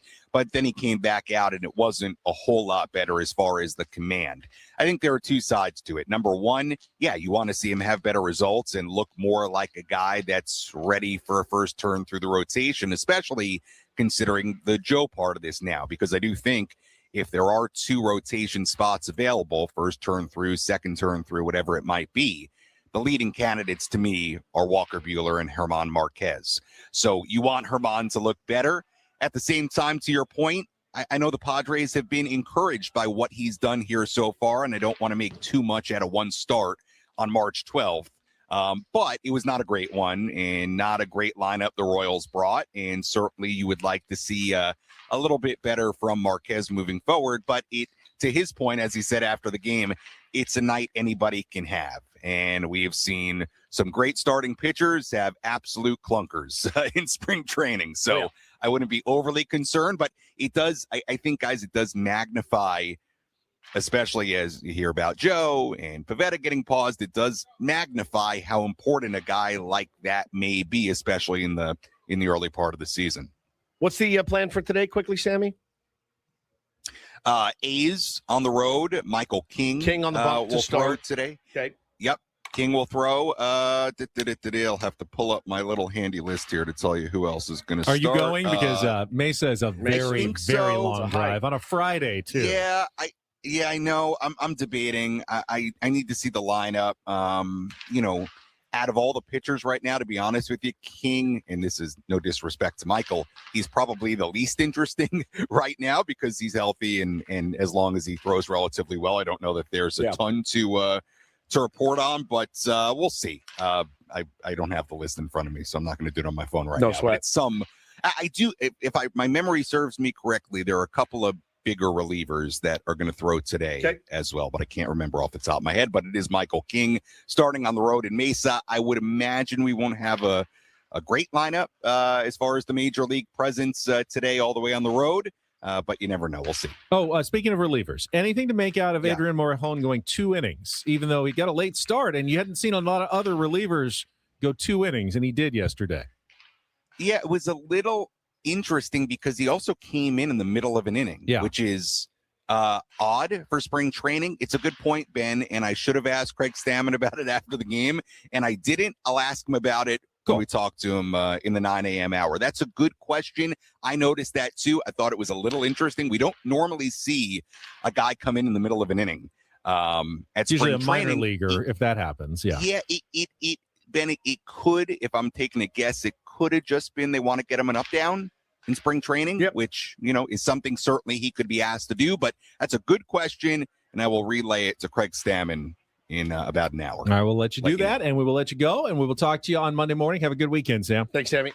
All right, guys. Thank you. See ya. Sammy Levit on our SDCCU fan hotline. It's not big bank banking. It's better. And, of course, all of our spring training coverage from Sam Levit brought to you by David P. Shapiro, criminal defense attorneys. Yeah, that was the other part of it, that he came in for Marquez in the middle of an inning, and they usually like to give relievers clean innings, clean, fresh, in spring training. But then again, you don't always get a clean inning when you're going in the regular season, so maybe you prepare for that a couple of times during the spring as well. We've got a lineup out, and it is a snoozy lineup. It's a lineup.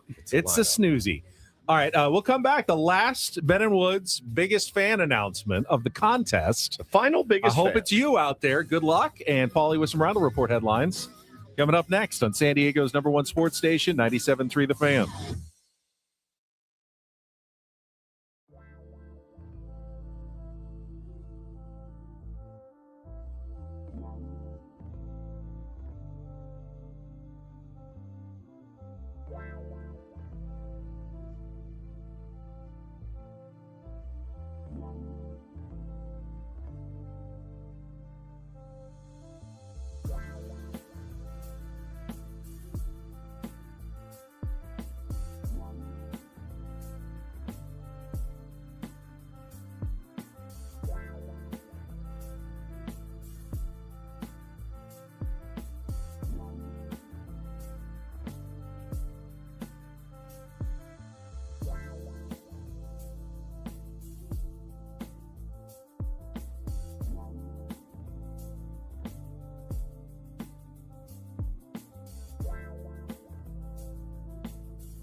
Paul's got some football news for us coming up. Some Oscar snooze. Oscar snooze? No, Oscars news. Oh, you said Oscar The snooze. Oscars. The Academy Awards are this Sunday night. Yeah, you said Oscar Hosted snooze?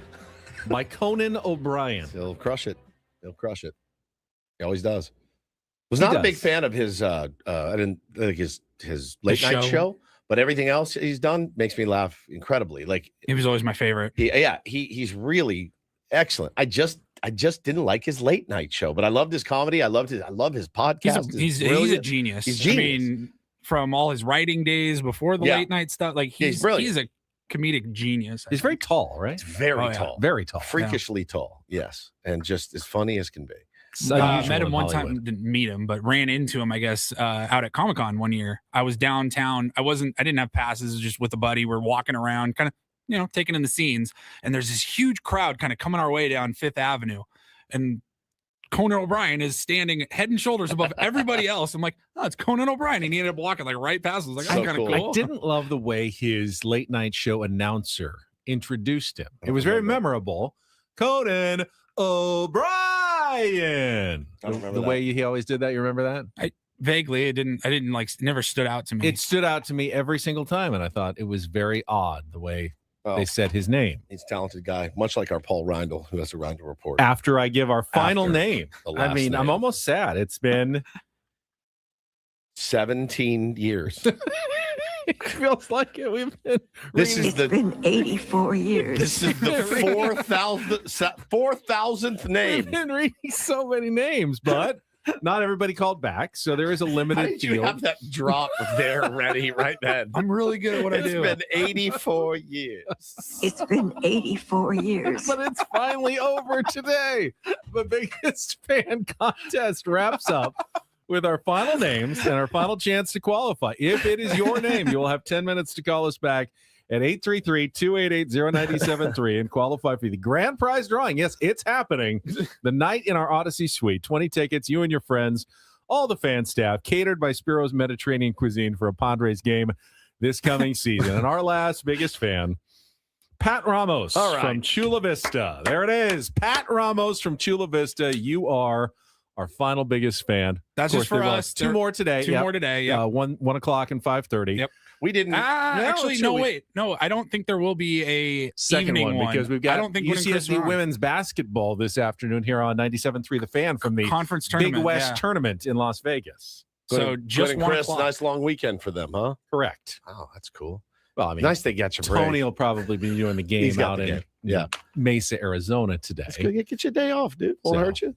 And then Chris thought he'd be doing the Mountain West tournament, but then of course they lost in the first game. So is there a sport Aztecs were out that we can sign to the radio station that only plays in the mornings, and then we sometimes can be like, "Hey, we can't make it in today." Premier League soccer here on 97.3 The Fan. Could be like the West Coast home. Well, yes. If either Friedkin or Feliciano by the Padres, we could become either the Everton or Chelsea home to kind of have a synergy with the Padres owner because they own Premier League teams. So we can carry all their games. So every time they have a midweek competition, we're off. We carry it at like 6 a.m. and we're just off. That work? Amazing. Like, there's a game tomorrow at 6 o'clock, guys. We'll be here at about 8:30, standing by for whenever that game's over. Post-game show. We'll Everton jump on. post-game show coming up. Sounds fantastic to me. All right, now, Paulie, take it away. And get things started here with our today's edition of the Reindl Report. Now tuned into the greatest. Welcome to the Reindl Report with Paul Reindl. Hi, Paul. All right. 2 stories from the world of sports that we haven't gotten to yet. We'll start off in Major League Baseball. And 1 story that you didn't know you needed. Are you laughing, biatch? It's the Reindl Report Hey, Paul, how you doing? Okay, how are you? on 97.3 The Fan. Are you ready to bless the mood? I need some help, please. That was good. Can I get a yeah? Oh, yeah. All right. We'll talk a little Oscars here in a few minutes. First, I got a couple of sports updates to stories that we've talked about, I think, in this segment earlier this week. We'll start in the NFL. Kyler Murray, he was released by the Cardinals. I think we talked about that maybe Monday earlier in the week. Didn't take him too long to find a new gig. He signed yesterday with the Minnesota Vikings, which it wasn't that surprising. They're trying to find their figure out their quarterback situation right now. He's available. I understand, but man, like Kevin O'Connell's like, give me the toughest battle. This is the challenge. Me the toughest battle. You could have just kept Sam Darnold. Yeah, 2 years ago or whatever. Is it hubris? I can fix him. No, I don't. Well, Kevin O'Connell is the least hubristic person that I've met, especially for an NFL head coach. This is a challenge, though. But if he can figure it out, like if he can unlock Kyler Murray, yeah, I mean, sky's the limit. Guy's got the talent. If I could learn how to hit like Barry Bonds, I would hit more adult league home runs. Yeah, but Kyler Murray has incredible skills. I mean, we've seen him have success with the Arizona Cardinals. Yeah, like at times, flashes of 4 years ago, 3 years. It's in there. It's somewhere in there. Can you just get it out more consistently? That's going to be KOC's job now with the Minnesota Vikings. Now it's affordable. They will be paying, I believe, $1.3 million of his $36.8 million salary. So it's a small risk. Anytime you can take a guy where they're paying $37 million to play against them, you have to do that every time. It can't hurt to at least see what you got. Now, again, they're still in the market for a quarterback. JJ McCarthy is not. He's not the guy. He's not going to be in Minnesota. I think that's been established. But I think they're still looking. So you do what AJ Preller did. You just add a bunch of veterans on a league minimum and see what you got. That's kind of where we're at. Yeah, if he's a good hitter, how come he doesn't hit good? Yeah, he's a good quarterback. Why doesn't he quarterback good? That's one of my favorite lines from Moneyball. It's so simple. He's a good hitter. Well, if he's a good hitter, why doesn't he hit good? It's unbelievable. It's so good. Stop overthinking everything, guys. Yeah. It's really it. We got another update to a story. I think this was like yesterday or maybe 2 days ago. What we were just talking about with conference tournament action happening right now. We were watching some game on ESPN in the morning. And it was the Big 12, and they had the giant LED court that they had debuted. They were very excited about it. It was awesome. We showed a little clip in our YouTube stream of kind of what the court is able to do. It's not a projector onto the court from above. It's an LED screen, and they're playing on it. Well, the players complained. Very slippery. Does not feel the same as a hardwood court. And after, 24 hours, the Big 12 has announced that they will be removing the LED court and replacing it with good old-fashioned hardwood basketball court. What a colossal waste of money. Just a colossal time, resources, energy. So American, just a waste of money.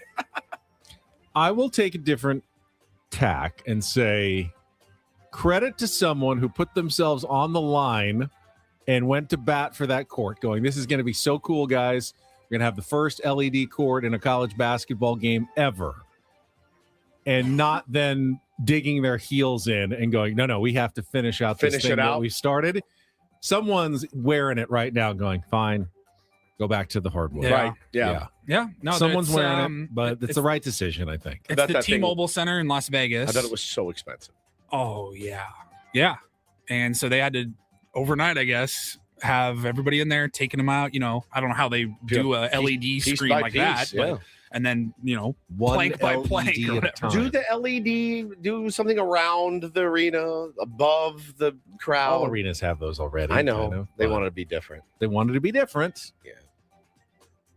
Let's install it, at one of our local high schools. I'm sure Cathedral Catholic can afford it. Just put it in their basketball court now. Yeah, I mean, it looked awesome. It was really cool. If they could find a way to make it, a better surface, then yeah. It's at the T-Mobile Center in Vegas. Like you've seen, like the Golden Knights have done incredible shows on the ice with a projector screen. I understand it's different with a white ice backdrop than hardwood, but just has to be kind of dark for that to happen. So you can't play the game during. The LED screen was cool because if you hit a 3, the 3-point line would light up in red or whatever. Badass. It was kind of cool. It was a great idea, and maybe we'll get there here before too long, technology wise, to figure it out. But the players and the coaches were all complaining, and the conference did the right thing. I think Ben's right. Give them credit. Give them credit for just yanking it, not just digging in and being like, well. Sorry. We're going to finish the tournament and we'll reevaluate have to invent electronic wood. Yes.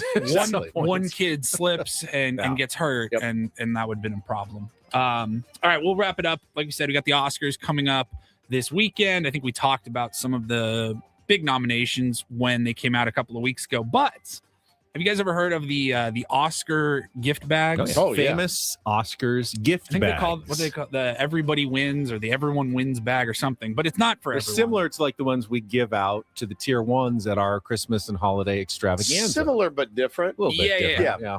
It's similar in that they are also a gift bag, right? But different in what's actually inside. We had rally towels, I think, this year. Oh, with like knock around glasses. We actually will have rally towels next year and the year after that as well. We have got plenty. a lot of rally We have towels. plenty to get through. Yeah, Total value $1.37. Yes. The gift bags for the Oscars, a little bit higher price tag. These are worth about $350,000 each. How do you get $350,000 worth of stuff into like a small, like grocery store bag? Well, I think the most expensive things are more like a voucher, like a piece of paper or a card. This or is something. for a Rolls Royce. Hang on to this one. They couldn't fit the Rolls Royce in the gift bag. You just get the voucher. So you get the voucher for Beverly Hills Rolls Royce or whatever. No, so this does not go to everybody in attendance or anything like that. In fact, it's only for the elite of the elite. I mean, there's A-listers and then there's like the upper echelon of A-listers. They're the ones that get these bags. And I was kind of conflicted because I understand why that is, but it's also kind of like, doesn't make sense. The more powerful, famous, rich celebrity you are, the more free stuff we give you. Yeah, it's counterintuitive. These don't go to the second producer on one of the documentaries nominated. No key grip is It's going to going be to, like- he's not going to be gripping this gift bag on his way out. Right. But it's like, because if you're the travel agency or whatever that's sponsoring this trip to wherever, Lake Como, and you're going to give it to somebody at the Oscars, they want it to go to like Leonardo DiCaprio, Sure, not. you want Leo there. Right. But it also, he's not going to like tell everyone when he's going. He's not going to like vlog it. Hey, he's going to be. I'm Leo believe DiCaprio this. here at this amazing resort. You Plus, should I'm really pretty sure check it out. he can afford a weekend in Lake Como. Anytime. But anyways, it's like Leonardo DiCaprio, Timothy Chalamet will get one, Michael B. Jordan, Emma Stone, Elle Fanning, Kate Hudson. So it's like the top tier actors and actresses. So Emma And gets one. That means Dave gets one. Yeah, Yes. that's cool. So there's so much stuff that goes to these stupid gift bags. Tell me. I'll just tell you about we'll start with the high-end trips, the luxury trips. A luxury Costa Rican villa stay from Essence of Dreams. You will get an Arctic villa getaway with northern lights views from The Hideout Aurora Villas. Borealis. Yeah. A super villa experience in Ibiza for up to 16 guests. Ibiza. 2 more trips included. A 7-day wellness retreat at the famed Golden Door. Love the Golden My Door. mom went to the Golden Door way back Really? when. Yeah, like when Where I was is it? little. Mexico, I think. Wow. Yeah, Golden or there's Door. one. I think there's multiple ones. And then a 10-day restorative reset in Sri Lanka. 10 days. All right. High-end Sri Lanka. Sri Lanka. high-end That's a little gear, island off of India. Yes. Gear and body beauty treatments, a Japanese luggage set, a sculpt and lift facial from Rescue Spa plus at-home skincare, elite body sculpting liposuction, Pass. A smile makeover from Beverly Hills Dental, more skincare, a lot of very luxurious skincare. Lots of skincare. I love a gift bag. You would man. love. You Oh, love I skincare. Skinny dip. too. As you can I've tell been by using my my beautiful eye skin. cream that you gave me. Have you noticed any like lack of bags or wrinkles? Take your with glasses off. No, you look, Haven't like, noticed you look it. like Blake Snell right now. Like a chubbier Blake Snell is what you look like. And then there's like some snacks, gold dusted, gold dusted chocolate pretzels, Gold dusted. haze and honey chocolate chunk cookies. All right. So some snacks, I'd love to get some my hands. luxurious getaways. I'd love to get my hands on one of those just to pilfer through bag? Yeah, Yeah. the bag, just to see it. Text Dave. Maybe he can go through it for us. It's pretty cool, Dave, because his wife gets one, and he's like, "Can I get those gold dusted pretzels?" Hannah just hoarding hers from me, not letting me have Do anything. they just in her eat gift them in bag. the audience Yeah. at the Oscars? My gold dusted pretzels. Like, hey, sorry, I just got this Oscar give back. I'm going on 4 months of vacation. See you guys later. Just villa hopping. I've got a villa, an Arctic villa, Yeah, a the super first- villa. I've got a super villa. The first 3 villas just say what they are. It doesn't say how long, but then it's a 7-day wellness retreat and the 10-day 10-day. restorative That's reset. 17 days already. I'm Right. out. I'm out. That's good stuff. Thank you, Paulie. You're welcome. You need that much just to recover from one night at the Oscars. And then there was apparently. one of the major surprises was there. It's in the tech, lifestyle, and extras category. A trusted prenup, custom prenuptial agreement. Custom Give you a prenups. prenup in there. like a session with Beverly Hills' finest. Wow. To go get a prenup set up. Pretty good. You didn't have a prenup, did you? For what? No, I mean Hannah made you sign one. God, no, she didn't have any money when I met her. Kidding? We've made each other. We've come up together. Nice. Yeah. She made like $12,000 a year, the first year I met her. So she's done quite well for herself. Nice. Yeah. Thank you, Paulie. Good You're work on the Roundel Report. We still have a couple of segments to go. We can look ahead because the WBC returns tonight after an off day. Not one, but 2 big games. We'll look ahead to baseball and the weekend that's coming up next on San Diego's #1 sports station, 97.3 The Fan. Gambling problem? Call 1-800-GAMBLER. GEGE 000-466. For a full list of games and rules, play at 7 Mile Casino. Visit 7milecasino.com. Speaking of the weekend coming up, it's always a good time to check out segue. It's always a good time to check out 7 now Mile in a Casino. Segway camp. Speaking of Gold Dust pretzels, you can't find them at 7 Mile Casino, No, you but can't. you can find other things there. Like the award-winning weekend brunch at Sammy's at 7 Mile, right. available only Saturdays and Sundays from 9 a.m. to 3 p.m., voted best in the South County. And then you go enjoy your brunch, head out to the patio, beautiful weekend, warm weather, views of San Diego Bay, Coronado, and then you sit down at one of their fantastic card tables. That's exactly right, man. They've got everything you're looking for: California-style blackjack, Texas Hold'em, Pai Gow, and Baccarat. Beautiful facility inside. And again, the patio area that you mentioned is great. Great place. Post work, have a beer, sit out and look at the bay. So check it out for yourself at 7 Mile Casino. And best part, just 7 minutes from downtown.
Okay, player, this is all yours.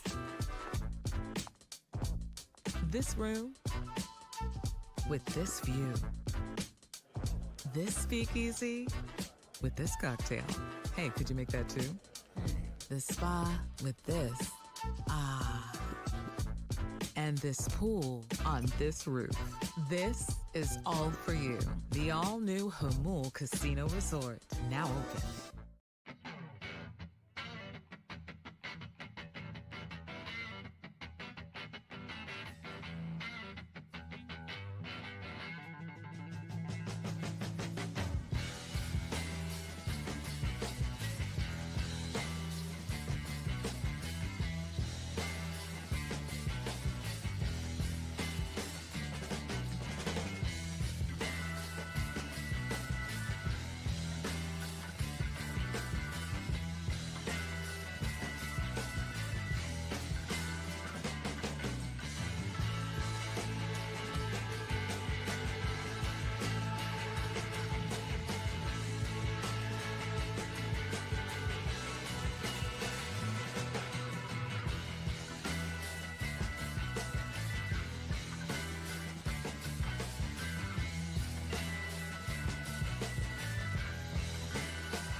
Today, but we did. It's just the way the radio schedule goes sometimes. The Mark DeRosa update is one that I will say I was surprised by, but maybe the egg is on my face because in this day and age, this time of life we are in, I guess it really shouldn't surprise me at all. Just gaslighting and just zero accountability for you're telling me I didn't hear you say something exactly, and then you call it misinformation. I feel like once a week these false days. False narratives. It was a narrative that you said. If you don't know what I'm talking about, he updated his ridiculous. It's ridiculous.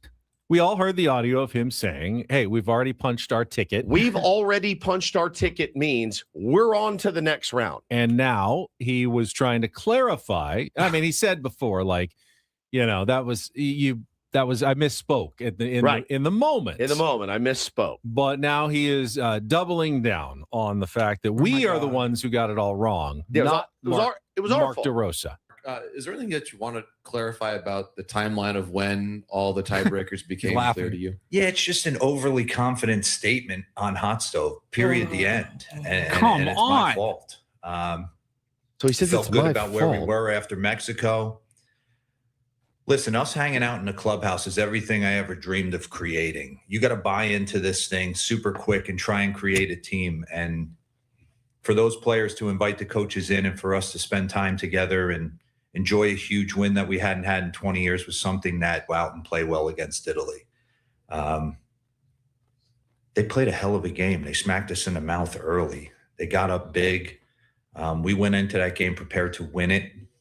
I think there's a couple false narratives out there, but no, I was well aware that we had to win that game based on all the scenarios that could take place. I mean, they went in 2-0. We went in 2-0. We knew they were playing Mexico the next day. We knew there was tiebreaker rules involved. No, you didn't. So I can understand the questions about lineup and pitching situations. We were up against, a lot of guardrails with regards to teams, the deployment of certain relievers, how many pitches they can use, whether they can go back out, whether they can clean up innings. And you're just trying to piece it together in real time. If you had made the comments on Hot Stove, but then went out and, made sure your players were all in bed early and then put out your best lineup. And when you were down, didn't have Clayton Kershaw warming up in the bullpen, maybe I'd go, okay, maybe he did just kind of misspeak on a radio interview. That happens all the time. But everything you did after saying and implying that you thought you had already gone on made us also think you thought you had already gone on. The other thing is they nailed it again in the chat. USA was 3-0, not 2-0. He says 2-0 in the deal. And again, okay, maybe that's a misspeak, but holy cow, man. This is a guy, by the way, and they're making this point too in the chat. This is a guy, Ben, that has been considered and was going to be considered to be a big league manager someday. And if that big league manager came out and let's say, Ben, he didn't have the reliever warming up and he should have brought the reliever in. And then he gets to the post game and he gets asked about it by the local beat report. Why did you get him up so late? I didn't. He was ready. I knew he only needed 3 pitches to come in the game.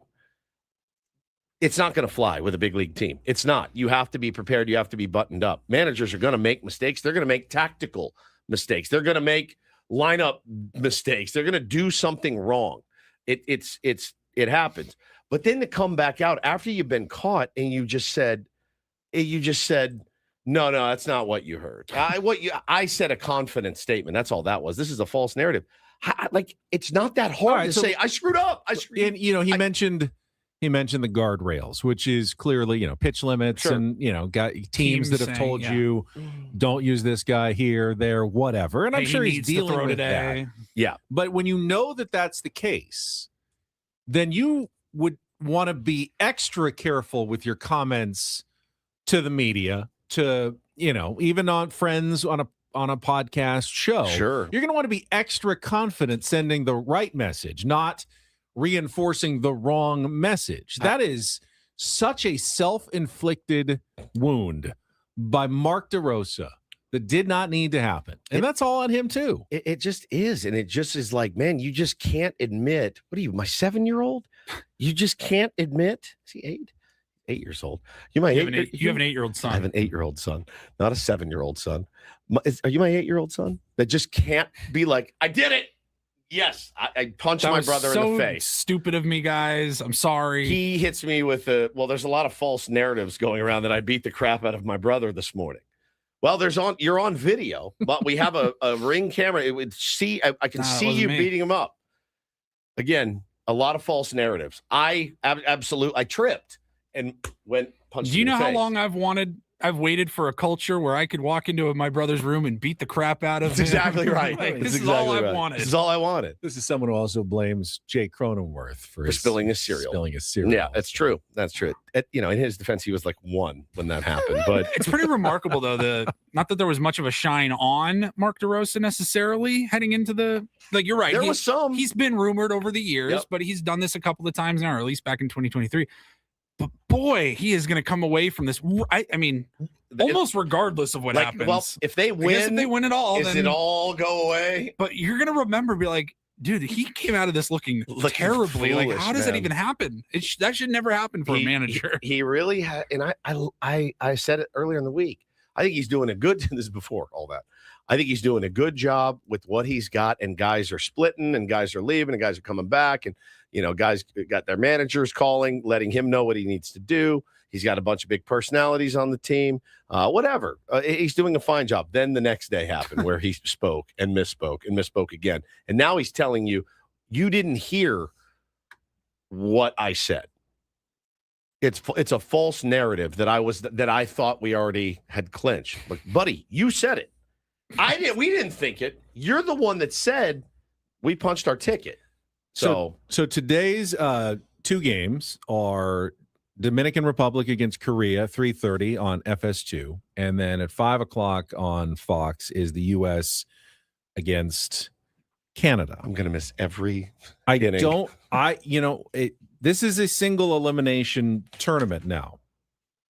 And there's no reason why both of the favorites couldn't lose. Correct. No question. DR, the lineup's been fantastic, but they're going up against a experienced pitcher, starter, Hyun-Jin Ryu. Yep.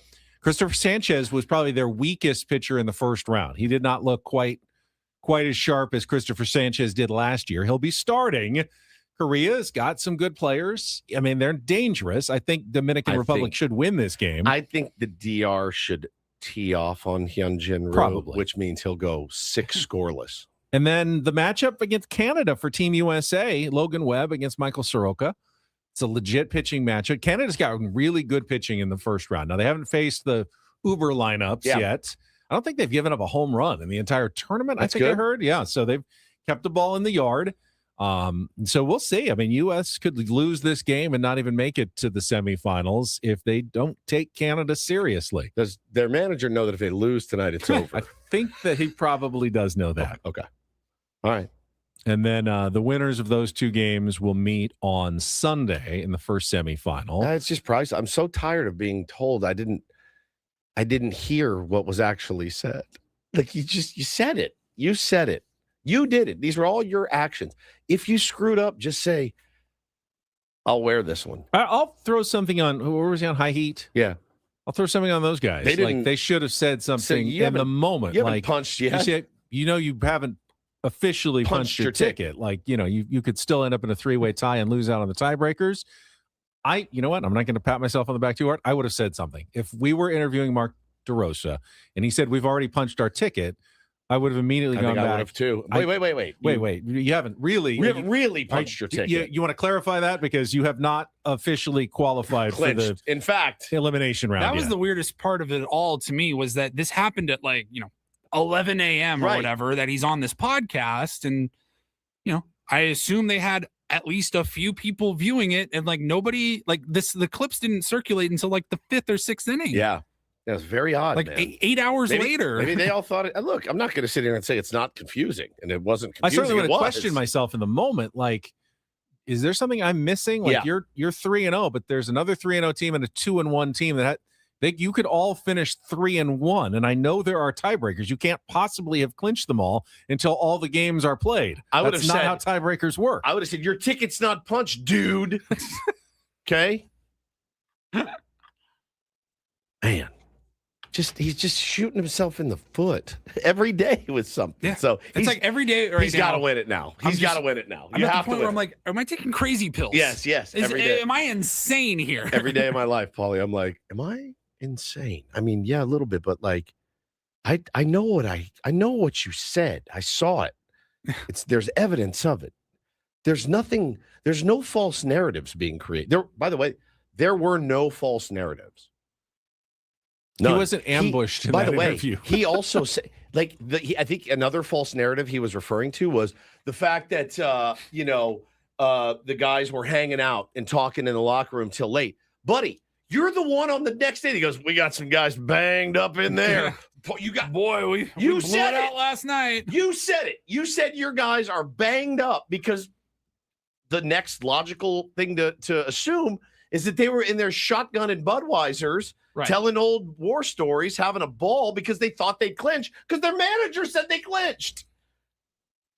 What if he was like, guys, we punched our ticket, let it rip? And he was wrong. I would love to see that video come out. That clubhouse video where Mark DeRosa says, guys, congratulations, you're in the next round. Enjoy yourself tonight. Yeah. We'll take it a little easy tomorrow against Italy and everything will be good, and then we'll lock in for the elimination round. I want to see that video. It probably ton of exists respect somewhere. for Italy. It's weird. We want to win. We want to win this game, even though our tickets punched to the quarterfinals, because Mexico plays Italy actually tomorrow. So he lays out. Yeah. The way the schedule lines up, this is an important game for us. Nolan McLean will start. He's on the bump and he's good to go.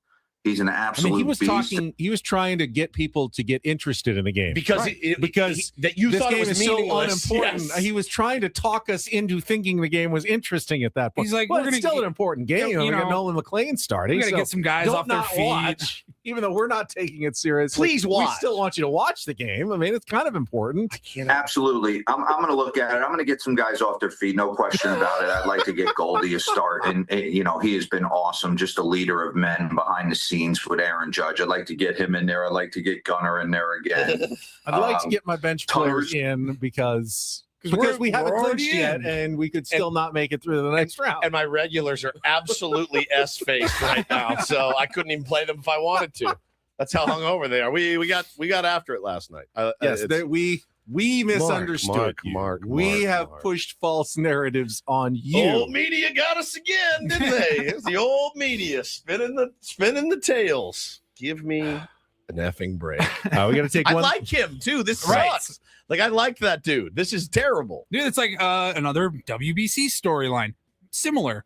Cal Raleigh. I love Cal Raleigh. I'm like, what are you doing? What happened? Why did you do this? Just shake the guy's hand. Dude. You could have avoided all of this. You're not in Vietnam. You're not going to battle in Vietnam. You're playing a baseball game. Settle down. You're playing a baseball game. Settle down. And that's your teammate. That's your teammate.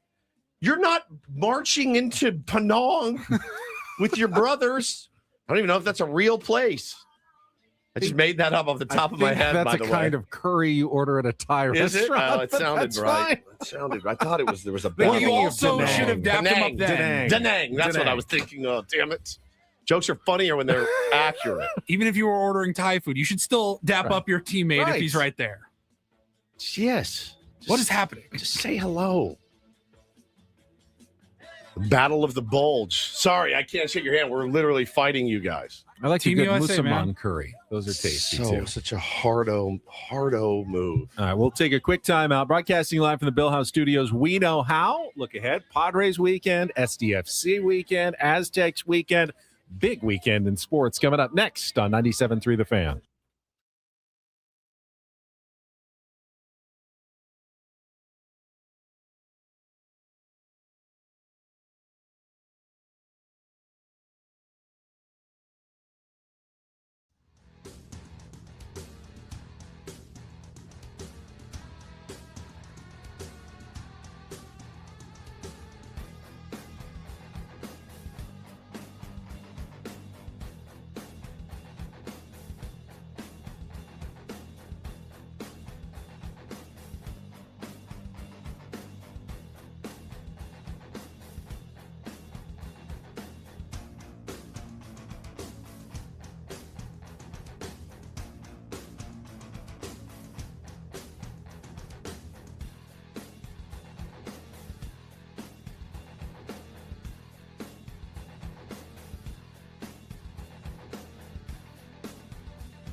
He just here. I'll show you a little. Just a little. Please don't. Just a little bit. What hurts on you? Nothing at all. A little bit. Not that now. So let's say whatever you're about to touch is the only thing. Let's say It's gonna hurt. Right? All right, yeah. Okay. Pretend your knee hurts. Pretend your knee. It's going to in a second. Right here. Oh, that is not pleasant. Hey, player, this is all yours. This room with this view. This speakeasy with this cocktail. Hey, could you make that too? The spa with this. Ah.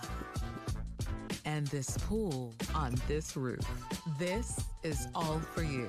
The all-new Hamul Casino Resort, now open.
I want to thank all of our guests this week, including Darren Smith, Sam Levit earlier today, all of them coming on our SDCCU fan hotline. It's not Big Bank Banking. It is better. Got a busy sports schedule this weekend, and it only gets busier next week, of course, with the NCAA tournament. We'll get on to the schedule and wrap up the show coming up after traffic here at 97.3 The Fan. From the 855 Get Ross Traffic Center. Injured? Demand justice. Demand Jurowitz. 855GetRoss.com. Here's Kelly Danick. Guys, we're doing so good on the roads, but now we got a number of problems wrapping up our morning drive. Collision on the Telegraph Canyon Road off-ramp, southbound 805. Also, westbound 8, just before 2nd Street. There's a collision in the center divide. Northbound 125, cleared an accident near the King Freeway. Still seeing a little residual there. On the coastline, CHP can't seem to determine whether this crash is north 5 before the racetrack or before Loma Santa Fe, so I'm going to mention them both. And looks like that is mostly in the center divide, could be partially in the HOV lane. Also going to find an accident on Twin Oaks Valley Road off-ramp, West 78, and a collision on South 15, Ted Williams Parkway off-ramp. I'm Kelly Danick with Ben Woods, San Diego's #1 sports station, 97.3 The Fan. All right, coming up today at 1:05, Padres at A's. Not on the radio, but it is on MLB Network. So if you've got that on your cable system, you should be able to watch the game. And then tonight, 9 o'clock, the San Diego State Aztecs play New Mexico in the conference semifinals in Las Vegas. Just saw this amazing stat from last night's game. We talked about it earlier. San Diego State is the first team in 16 years to win a conference tournament game shooting under 10% from three-point range and below 55% from the free throw line. Good Lord. It's not usually the way you win a basketball game, but they won, and they won fairly handily. Yeah. My guess is they'll have to make more than 1 3 and not miss 20 free throws to beat New Mexico. Don't implement that strategy moving forward. Please. Yeah, I mean, it's gonna be a tough one, right? I mean, it's Yeah, they play each Mexico, other well. I mean, both teams feel pretty desperate. Both teams feel like you lose today, you're out. Yeah.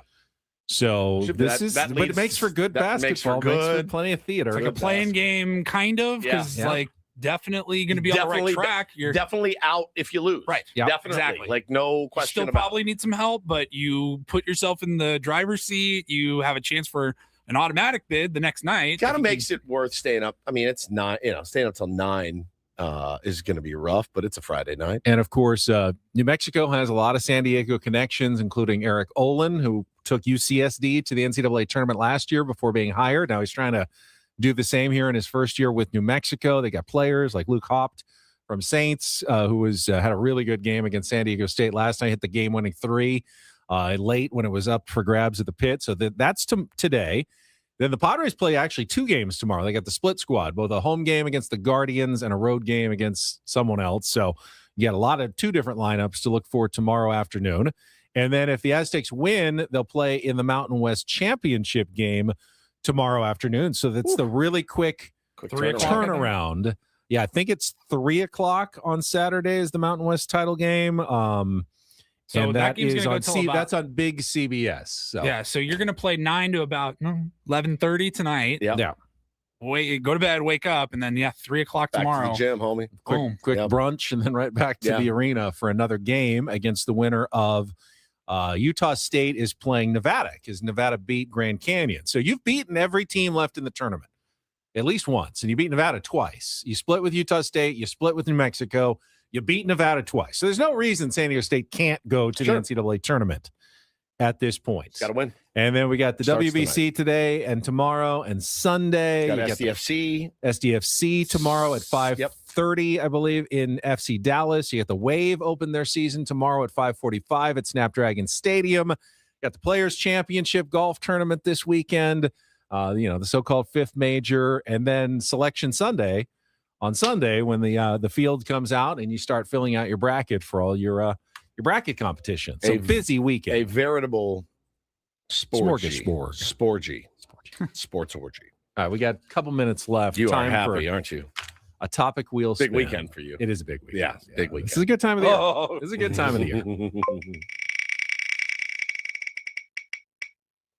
Let's see what we get.